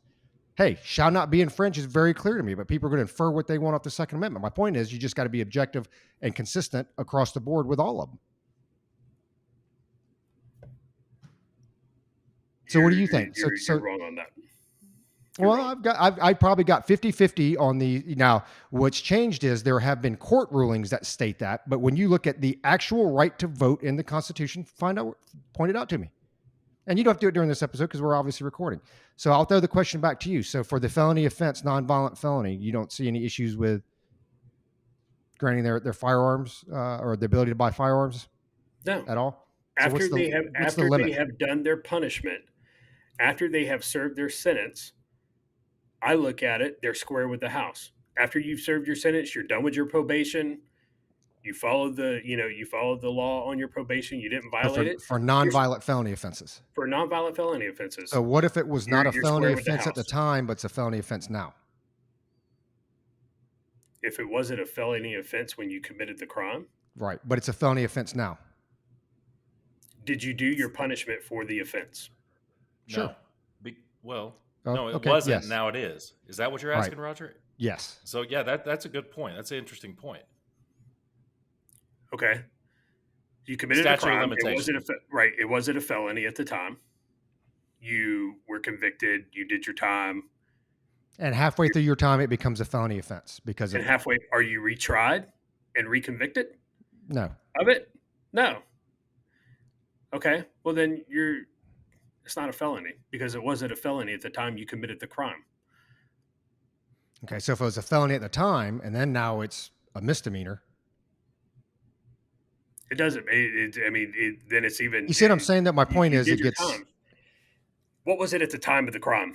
Because that's okay. So you regardless were of what it convicted is of. now, whatever, and I'm fine with your line. I'm just asking I'm, that this is my point, right? okay, so That's my I'll point. keep it. So I'll keep it. So let's make this easy, right? So it doesn't have to be a felony. I use felony because that is one of the things that will keep you from Sure. being able to own a firearm, right? That's an automatic. Doesn't matter what the felony is for. If you're a convicted felon, you cannot own a firearm. That's why I started with felony. So let's say let's just use even a misdemeanor, okay? A nonviolent crime, regardless of which bin it falls into. Once you have done your time, you have paid your debt to society. You are now square with the house. You should have all of your rights fully restored. What about Lautenberg Amendment? The Lautenberg Amendment should go away. Um, in a lot of instances, right? But again, you now we're talking violent crime because domestic abuse is violent. That is a violent crime. All right, and that's up for debate. If Okay, it's a all right. nonviolent crime, I don't think that to me there's no. It's not up for debate because why? So Donald Trump. Let me ask you this: so if Donald Trump is convicted for any of the felonies that he's been indicted on, and I mean, just put the the meat behind those indictments to the side because we all know it's a lot of BS. If Donald Trump is convicted of any of those felonies, should he not be allowed to own a firearm? If he's got felony, no. Okay. That's crazy. Okay, so Absolutely crazy. we could belabor this. Three barracks lawyers sitting here talking law. So we have a listener, an occasional listener, and Dee, and she is she's amazed. It's funny that she said today. It's like it's amazing how many people in the Slack channel are so obsessed with transgenders. Does that say something? You know, the way she was saying it was funny. You know, it was like, are there some latent tendencies there? You know, I found it humorous the way she brought it to me. I thought, you know, I said you should say that. So let's talk about the Anheuser Busch thing. Let's talk about Bud Light. Okay, let's talk about that real quick because that's obviously more important than leaked classified documents or any of the other nonsense. The Restrict Act, which let me let me go on an aside on this Restrict Act because I feel so foolish when I was like, yeah, ban TikTok, of course. Of course, I'm for that. And then the news is coming out, and I'm thinking of all the C3 listeners out there. Oh, Luke's for the Restrict Act. No, folks, I am not for the Restrict Act. That is some BS, and we can cover that in a minute. But I want to talk about Bud Light first. My problem with the Bud Light thing is that it's so stupid from a marketing standpoint. It's so dumb. Bud Light is like Coors Light. I prefer Coors Light because I think Bud Light it doesn't taste as good to me. But it's a frat boy type of drink. It's your lower middle class, and it's lower middle class type of beer. Lower middle class men like to drink beer. Lower middle class men, the certain demographic, are generally not into the transgender thing. They want to have fun. They're into the Budweiser, the Three Frogs. Those were That's a great simple commercials. campaign. Was It's a simple that? Waza. That is what sells beer. That's no, it's not what sells beer. That's what sells Bud Light. Okay. The Bud Knight, you know, the blue Knight that's in the stands at the NFL games, that's what sells beer, not Dylan Mulvaney's face on a can. First of all, a lot of the Bud Light drinkers don't know who that is. So when they go out and find out, they're like, what the F? And apparently, you know, and I don't know if this is conservative media. I don't know. You have to look at the numbers. They're saying like 5 billion was wiped off Anheuser. I don't know if I believe that yet. But, you know, Roger told me as when we were together the other day, he's like, oh, you ordered a Bud Light. What's up with that? And I'm like, I don't know. What's up? He's like, oh, the Dylan Mulvaney thing. And I'm like, what's up with that? So I looked it up and I'm like, yeah, I'm not going to drink Bud Light. And not because I disagree with transgender. It's not that. Okay. It's such a stupid marketing move. And if you put someone in charge who thought that was a good idea, I'm not going to drink your product because she's just stupid. She's dumb. It was ridiculous. It's a stupid move. And I want to bring this to Teddy because I'm going to kick it to Roger real quick, and then Josh can give his thoughts, I guess, if he wants to, because it's just such a dumb topic. But somebody asked us. I don't know if it was in the Slack channel. Somebody said, "Why are corporations leaning left?" And we gave our half-ass opinions on that in the last episode. And then Ted gave us some really good insights. Teddy and Roger, I don't know if you want to touch on those, but I think that this whole marketing move, so out of touch, so disconnected, is a direct reflection of what our boy Teddy was saying to us about that. So, Roger, if you want to expound on that or not, you want to touch on the Bud Light thing? Are you pissed off because you're anti-trans or what? I think I've made it clear. I'm pissed off because it was such a dumb move. And this is a woman making probably $2.5 million a year at least, and she makes this move. There were bonuses on the line there, girl, and you screwed that up. So whatever. What do you think, Roger? I don't even drink that camel piss anyway. So I think I drank it as a 22, 23-year-old, but and I had no idea who Mulvaney was. I think more of it, again, it goes back to shoving it down your throat. And I think when you go back to looking what's happening with they're trying to expand Title IX, right? And when you look at women's rights in sports and transgenders playing, in women's sports, it makes it normalizes it. And that's the whole point. There is a culture war going on and they are trying to normalize it as much as they can. So the Leah Thompson or Thomas, whatever the heck his name is, can continue swimming on the female swim team. So they can have dudes go on the women's soccer team. They can have dudes on the women, weightlifting team. They normalize it. They're trying to normalize it to make sure that it's okay. Because if you see enough of it, again, you become desensitized. That's my problem. I think I probably go farther and probably read too much into it as opposed to, the face value. Do I care who they put on a Budweiser can? No. I don't agree with everything every company does. But in this case here, there is a much deeper play. It's not just the fact that they put, a transgender individual on the can. There is a much deeper play. There is a culture war, and it's a small cut, right? It's a small cut that keeps happening. And I think it was he transitioned like a year ago or something like that. So, they're celebrating 1 year. You know what? I know a lot of other women out there that you should probably celebrate, but that's my problem with it all. It's just, it's the bigger play, man. It's, these individual things are small battles in a much greater, much broader culture war. And, it's like Josh said with the 2A, you can't give in, man, because it'll never stop. It's just not one piece. It's just not one piece, because once you give that piece up, it's the next piece. And once you give that piece up, it's the next piece. And after that, you've got an entire population that's just been disarmed. So I'll kick it over to Josh. I don't know if he's got other thoughts on that. It's dumb. I haven't bought Bud Light in 20 years. That was my go-to beer when I was a private living in the barracks in the Army, right? Because it was, you could go buy a case for $12 from the Class 6. So once I actually started making enough money to drink good beer, I stopped buying Bud Light. So to me, hey, you know what? It's fine. You want to run your company into the ground? Run your company into the ground, because at the end of the day, you can hire whoever you want to. You can come out with whatever marketing campaign you want to, but you're a publicly traded company. So guess what? You have shareholders you have to answer to.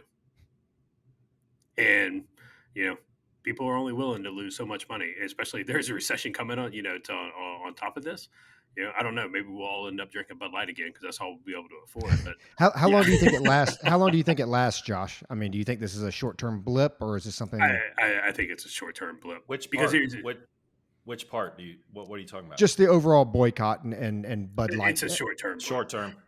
People are. It's in the news cycle right now, so people are big mad about it. As soon as something else happens, it's going to be out of the news cycle. Somebody's going to be. So you don't think? Let's say there's an actual $5 billion drop, because there have been some anecdotal stories that hey, people are just like, I'm going to go with Coors Light. I listen to C3.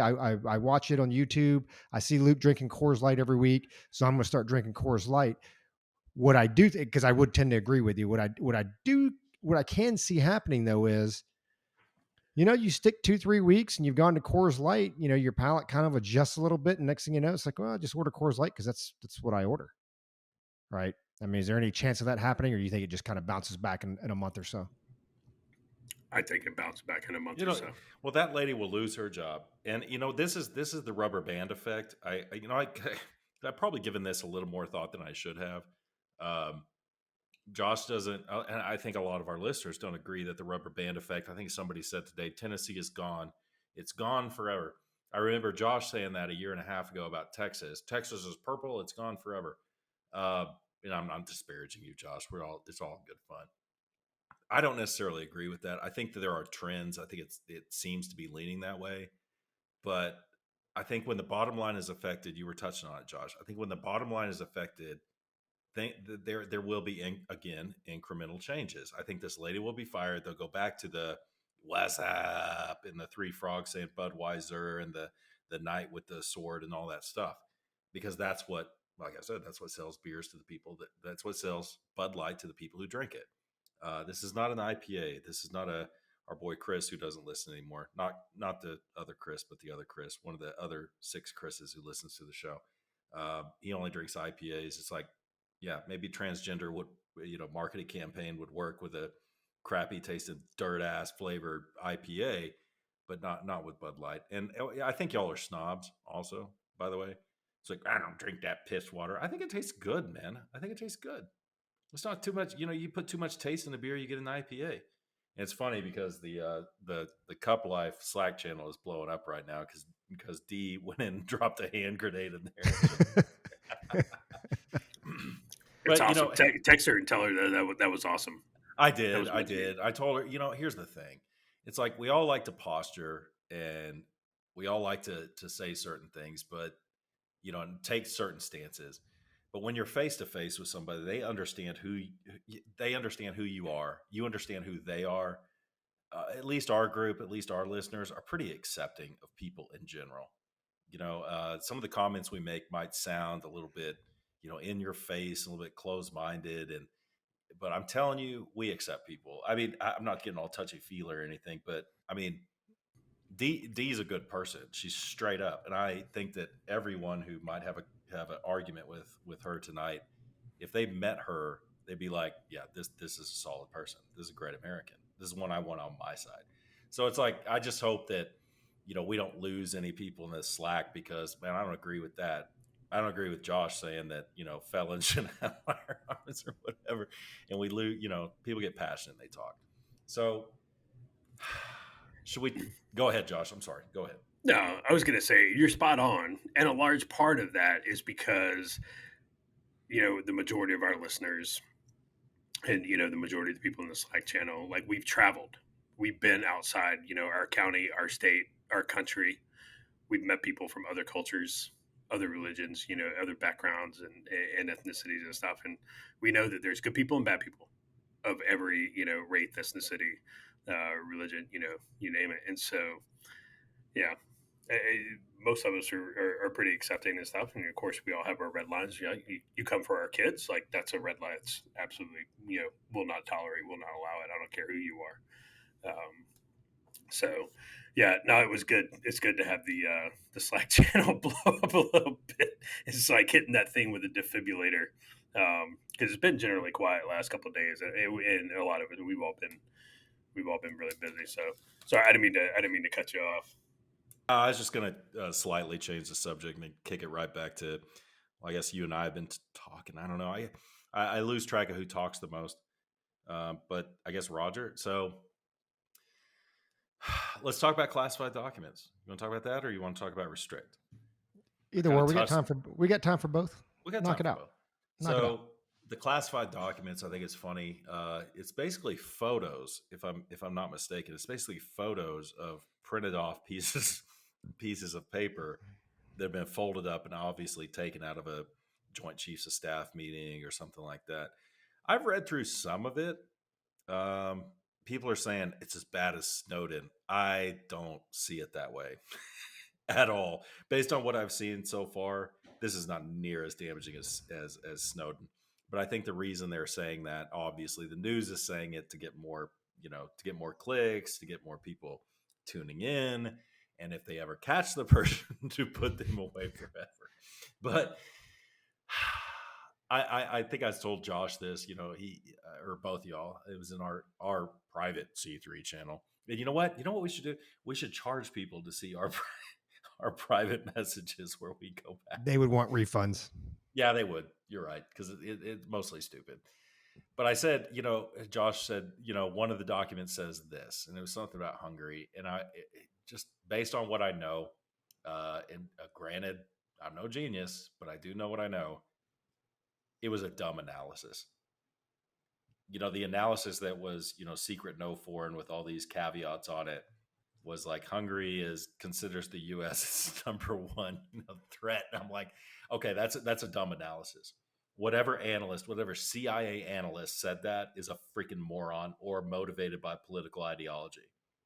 Because and I saw that a lot in the State Department.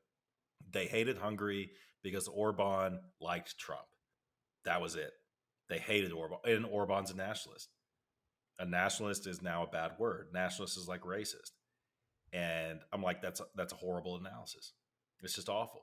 So, Roger. So, I don't know how many of the documents you've read. I've been too busy to take a look at it, honestly, but I get the gist. Looks like it was. It looks like a whatever. I don't know. What do you think? So one, I think they're scared because they don't know who the leaker is. There's some TS in there. There's some secret. There's some Five Eyes. So you would assume that's probably an American, just based on the classification of some of the documents. I think they're more concerned with. Well, I shouldn't say more concerned. They're concerned, obviously, with the stuff. Classified documents being leaked. Period. But the other piece is they're worried about the narrative of the war in Ukraine changing. As far, and maybe not the narrative, but maybe how much the U.S. is going to become involved. And the news cycle hasn't picked it up yet, and I don't know that they do. I think mainly this might be a joint effort by the media, the mainstream media, to like, hey, let's make sure we suppress this, let's push it down, kind of like they did the Hunter Biden laptop story that tended to be real. And oh, by the way, New York Times today came and said, oh, you might not want to pursue the truth on the Nord Stream pipeline bombing. But, we don't have to go down that road. But I think they're worried because some of the stuff it showed was, hey, they're running out of AA munitions. They're going to need some support with armor. There's some regular ammo timeframes are like, hey, we've got 3, 4, 5 weeks left. So then it's like, okay, how much material is the U.S. going to continue to send Ukraine? And now this thing is looking like, you called it at the very beginning, a protracted conflict. Protracted war on their end, conflict with us, and does it end up being another Afghanistan for 10 years? And we all saw what happened there. So do they continue? Are we going to be fighting this proxy war for the next 10, 15, 20 years? And then how much of our stuff? And when you look at when we went to Afghanistan, I mean, all this stuff ends up coming back to bite us in the ass down the road when we have to go deploy. Right? It's all of our training. It's all of our TTPs. It's all of our equipment. And I know you got like Katzinger and these yahoos that are out there. Oh, it's Gen 1 stuff. It's old stuff. And not, not everything. And it's more than just the material that's being sent. So I think they're kind of worried about, one, the media has pushed Ukraine is winning this war. And it seems like for the last 6 or 7 years ago, or 6 or 7 months ago, that this war should have been over. According to everything I saw on CNN and MSNBC, Ukraine was pushing them back and they're going to win this thing.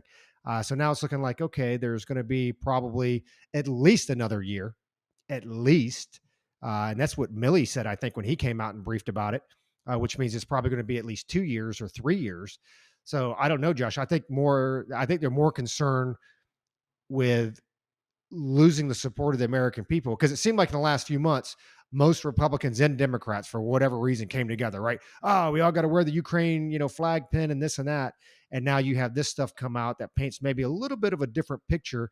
And so maybe the American people, after just getting out of the train wreck of Afghanistan and how we left it, are worried about getting pulled into another conflict and having to support this thing for the next 10 years.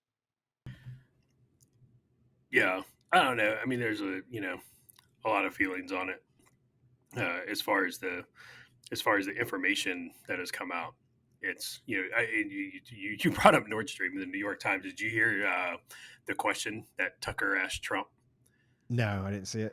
Tucker Carlson, to interview Trump, I think yesterday. He said, "Who blew up the Nord Stream 2 pipeline?"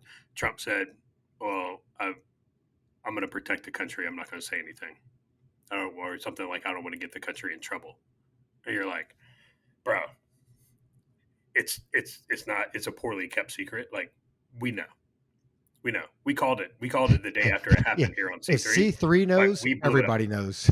Yeah, it was like because we ran through. And what did we? How did we do that? We just used a little bit of logic.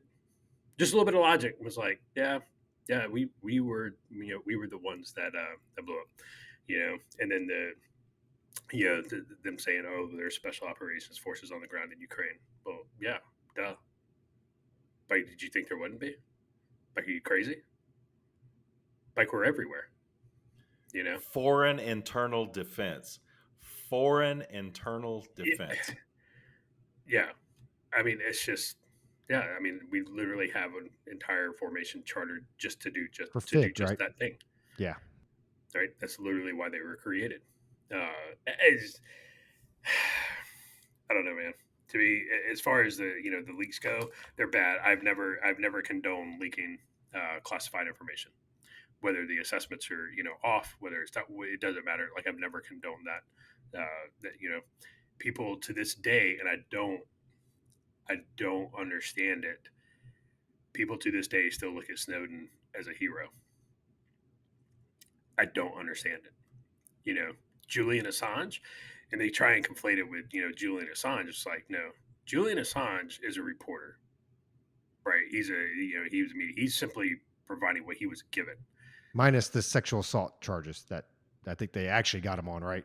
I Isn't that don't what know. they actually I'm not Those arrested have him been for? dismissed. I I'm think not those even are familiar with bullshit. those. So I didn't know that was a thing. But Snowden was a trusted insider who released a whole bunch of classified information, a whole bunch of information that didn't have anything to do with the NSA program that was spying on American citizens. That's what I think. If he would have just released that one thing about the program, okay, that may be a different conversation. But he didn't. He released a whole bunch of stuff that had nothing to do with that. And then he bounced to Russia. Tried to go to China and then Russia. That's where I have a problem. If you want to be a whistleblower, then do it. But you got to stand and face the fire, right? You can't run to our adversary because that's just it. Whatever. Yeah. So, uh, Well, and the Russians are using it as propaganda because they've taken some of the PowerPoint slides or whatever they are. They've doctored some of the numbers. So at the end of the day, it ends up getting people killed. I mean, they're going to use it for disinformation. They're going to use it to rile up their own base. More people join. More people, buy into the cause. And I'm like Josh. I mean, I've never advocated and never would for, there are internal methods. Like if you have a gripe with the government, how we do, there are internal ways to do things that you're not leaking classified information, national security information, that type of stuff. And like Josh said with the Snowden thing, dude, it was never about that. Never And about that. there are lawyers out there waiting for you to come with it. Come to them with that. oh I yeah, mean, they're waiting for it, and they're praying that something like that will happen. That you get a legitimate whistleblower. Eh, it's just one of the problems I have with these documents, and one of you guys said it. I think it's Roger, the in aircraft, critical shortage, and you know, a lot of this stuff I see it, and I try not to be black helicopter, but I'm like, what the hell's going on? Because we're talking about supplying them with Patriot missile batteries and stuff like that, and training them in wherever they're going to train them, Romania, Poland, wherever they're going to train them how to use them. And we've talked about this a lot. It's like it's not just the batteries. You got to train them. You've got to maintain that stuff. This is a lot of money we're talking about. It's all about money, right? And then we're also talking about supplying them F-16s. Nobody wants to do that because that's escalating. We don't want to do too much. And then what do these documents say? They get out to the American public. They say, well, they're running short on munitions, anti-aircraft stuff, surface to air, and they're also running their entire air force is going to be depleted by whatever date it is, 6 months from now. It's like the public sees that and they're like, oh, well, these are classified documents. These are the assessments by the absolute experts. The CIA is saying this. Of course, we support sending them more. Of course, we do. It's just like all of this is just a giant. It may be true, but these spin doctors are in there making it into a psyop to where we don't mind. I just paid taxes. Well, I haven't paid them yet. I'm going to wait till the very last second. And I'm telling you, I don't make that much more money than I did 4 years ago. I'm not saying it, but I am definitely paying more taxes now. That is a fact. And here's what I hate to make this about taxes. Here's what I don't like about Trump when it comes to taxes is he took away the mortgage credit, the mortgage, the interest credit. He took that away. That was him. He did that. I will curse his name forever for doing that. If that was still in place, that would have saved me literally thousands of dollars this year. But now that's no longer a thing. You still got to enter it in your taxes, but it's not a thing. It's like that pisses me off. So, Josh, you said your piece, so I don't know who's talked more. Either one of y'all can take this. You can raise your hand. So you want to talk about the Restrict Act real quick? We got a few minutes. Yeah, you guys don't think the Restrict Act will get passed? I think it'll get passed. I hope it doesn't get passed. Is my point. I have you. Do you have battered spouse syndrome? Do you think it's going to be? You think it's going to be different this time? No, I just said I think hope they're it doesn't reformed? get passed. I didn't say it wouldn't. I said I hope it doesn't get passed. Well, okay, yeah. I mean, okay, yeah. I mean, hope is not a COA, but yeah, I hope it doesn't get passed either. But it's going to. It's going to, because I have zero faith in any elected official to do the right thing. Lindsey Graham. Did you see Lindsey Graham on Tucker? Dude, I despise Lindsey Graham, 100%. Tucker asked him. He's a little snaky. No, it wasn't Tucker. It was it Tucker? No. It was Waters. Asked him. He was like, "Well, what about this Restrict Act? Blah blah blah." And Lindsey Graham tap danced, and he was like, "Well, no, this one, the one that I support because he co-signed it, right?" He said the one I co-signed is dated this, and this is the number. He was like, "Yeah, this is the one I'm holding." After he had read through like how egregious it was, and Lindsey Graham's like, "Oh yeah, that version. No, that's a blah blah." I was like, "No, this is the one you co-signed." And Lindsey Graham, and Lindsey Graham literally said, "I'm gonna have to go back and look at it." It's like, you don't even know what you co-signed. But I have zero faith in any of them to stop it. They're going to pass the Restrict Act, and it's the Patriot Act 2.0 on steroids, is what it is. And people are going to pass it. People are going to demand that it be passed, all so they can ban TikTok. Right? The cure is worse than the disease in this case. But we're going to do it because we're not serious. We're not a serious country. We're stupid. We are a stupid country. And we deserve everything that we are going to get. Everything that we're getting right now and everything we're going to get. We deserve it. Because, Luke said it before, a person is smart. People are stupid. And we showcase that every single day in this nation. And it drives me nuts. So that's my piece. The problem, and this goes back to, we had this conversation about TikTok, and I think we all had our kind of similar views a little bit. I think maybe you were a little bit off on it, or different than ours, where I'm like, hey man, you want to ban it from government service or government usage? Absolutely. I know my family will not use it. My kids will not use it. But there are, this is the United States still, and you still have constitutional rights.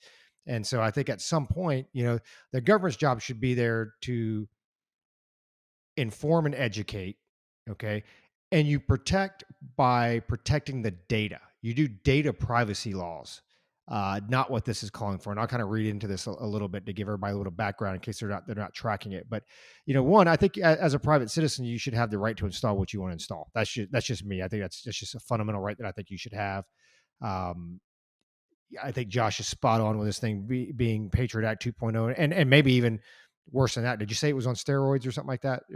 I think that's probably a very, very, valid assessment of it. So real quick, Restrict Act, and I'm reading this. Okay. Restrict Act's full name is Restricting the Emergence of Security Threats That Risk Information and Communications Technology Act, Restrict. The stated purpose of the act is to limit national security risk by allowing the Department of Commerce, okay, and the executive branch to review, block, and mitigate transactions involving foreign information and communications technology that pose undue risk. In other words, the act would make it easier for the U.S. government to ban or force the sale of specific software or equipment from certain countries if it's deemed to pose a spying risk. And they talk about what countries, and this is again, this is where it gets just vague. The bill applies to technology connected to a foreign adversary of the U.S. So right now, there are 6 countries that fall under that designation: China, which includes Hong Kong and Macau, and I guess Taiwan, right? Cuba, Iran, North Korea, Russia, and Venezuela. So basically, anything that's digital touching, that if it's got any type of foreign nexus to anything that I, and I don't even know where this list comes from. Foreign adversary. Does that mean just a senator can say that? A congressperson can say that? No, it's the commerce. It's commerce who makes the Okay. decision. So commerce says, hey, this is a foreign adversary. Okay. At that point, they can pretty much the US government can pretty much do whatever they want to.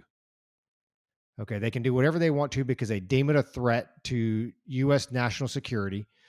And dude, I mean, it gets under to ban or force the sale of the specific software. And I'm sure now you tie it into like our FISA. Now you tie it into some of the other legal proceedings we have. Next thing you know, they're wiretapping Josh's phone. Okay. And, they've talked about, and again, this is where, Josh talks about the battered wife syndrome thing or battered spouse syndrome, because he's very true, because the articles I've read on it, they're like, well, VPNs allow you to work around. So you know what though? But the intent of this act is not to go after the user, but it's to go after the company. So that company is going to be based in Brazil. You're going to decide to use that VPN. You think the U.S. government's really going to go prosecute that company in Brazil? No, they're coming after you. That's the point. It's like, dude, you can't buy into this stuff. And I just think it's a slippery slope. It's a slippery slope because it's not just going to be TikTok. It's going to go to other software, other applications. And then, what worries me is that they find something, and then they start using FISA and everything else to just totally, invade all of your privacy. So like I said, I hope it doesn't get passed. I think I agree with Josh. It's Patriot Act 2.0 with some, exponential threats to our privacy. If you really want to protect our privacy, it's data privacy laws like the GDPR, that type of stuff. You enact data privacy laws. That way it applies to everything, not just a specific platform or specific software. Yeah, and it's not. Yeah, I agree with you. And it's not just that. I'll return to what we said. I think it was the last episode. It's been a while, folks. And we're sorry we kind of haven't recorded, but we all have been busy. We've tried. We've actually tried. But it's not just privacy. I'll return to the last episode. It's also, psyops and public manipulation. But when it comes down to what I said I was embarrassed for saying it because I'm afraid the audience got the wrong idea that, oh, Luke is for the Restrict Act. Absolutely not. I think I said in that episode, I'm for a scalpel type approach to the TikTok thing, not a freaking sledgehammer, not even a sledgehammer, like a pile driver thing, which is the Restrict Act. It's ridiculous. It is Patriot Act 2.0, and I think it's worse. I think it's worse than the Patriot Act because it's much more insidious. It's awful because commerce gets to decide and the president has all the power. F that, bro. No, this law does not need to be passed. I'm not going to close out, not yet. I got to give Chris a quick shout out. My dog is going nuts. My dog's going nuts. Y'all can hear Coda. So we're sitting here on the Slack channel as we're recording, which is probably not the best practice that we should do because I tend to ignore these two guys more than I normally do, which is too much as it is. But yeah, I messed with Chris and I was talking about Nazis and stuff, and I used the Hitler liked your tweet thing. It's just beautiful. But yeah, Chris, I knew what you were saying, bro. I know what you're saying. I was just making a snarky comment. I didn't mean to call you out like that. So I appreciate everybody in the Slack channel. I'm not going to close it out though. Give some shout outs. I already gave Chris one. I'll give D one. D, I appreciate you being a good sport. Seriously. D brings a different perspective. She's a great American. Everybody loves her. I once said she was my favorite person. She's not my favorite person anymore. I don't have a favorite person right now. I'm looking for a new one. So Anyway, all the people who listen, I'm not going to apologize for not recording because I think y'all understand we all have day jobs, but we do miss it. We like talking to each other. We like talking to y'all. We love the feedback. I think the Slack channel was a great idea. I don't know if that was Roger or Josh, but encourage everybody to get in there. Jed, appreciate your comments, and that's all I have for now, man. I'm going to kick it to Josh and then give some shout outs, and maybe Josh or Roger can close us out. All right, yeah, I'll go ahead and close it out. Hey, just a quick couple of shout outs. Shout out to Ted. Thanks for listening. Had some conversations, with him on some of the stuff that's going on. We got to get him on here. We have got to get him on here. And one of the things that I really want to get him on here and talk, and we were kind of chatting about it the other day, and we touched on the religious aspect, in a previous episode, but like, when we were talking the other day, it's like, to keep societies civil, keep societies together, it's religion is a very important piece of that. And I think Ted would be a good addition for that episode, and why that's important. So that shout out to Paul up in Mass. Really appreciate you listening, man. Brother, I didn't even know you listened until you messaged me a couple weeks ago, and I was like, "Holy smokes, man! I didn't know you were listening." I really appreciate you taking the time out. I know you're incredibly busy with your company and everything, but thank you so much. And like Lou said, really appreciate everybody's time. This is the most important thing you can give us. So, with that, everyone, take care of yourselves. Be good to one another. Stay frosty, and keep those canteen cups full of New Riff 6-year malted rye. Go find you some. It's legit. It's fantastic. All right. Until next time. And as NPR said to Twitter, bye.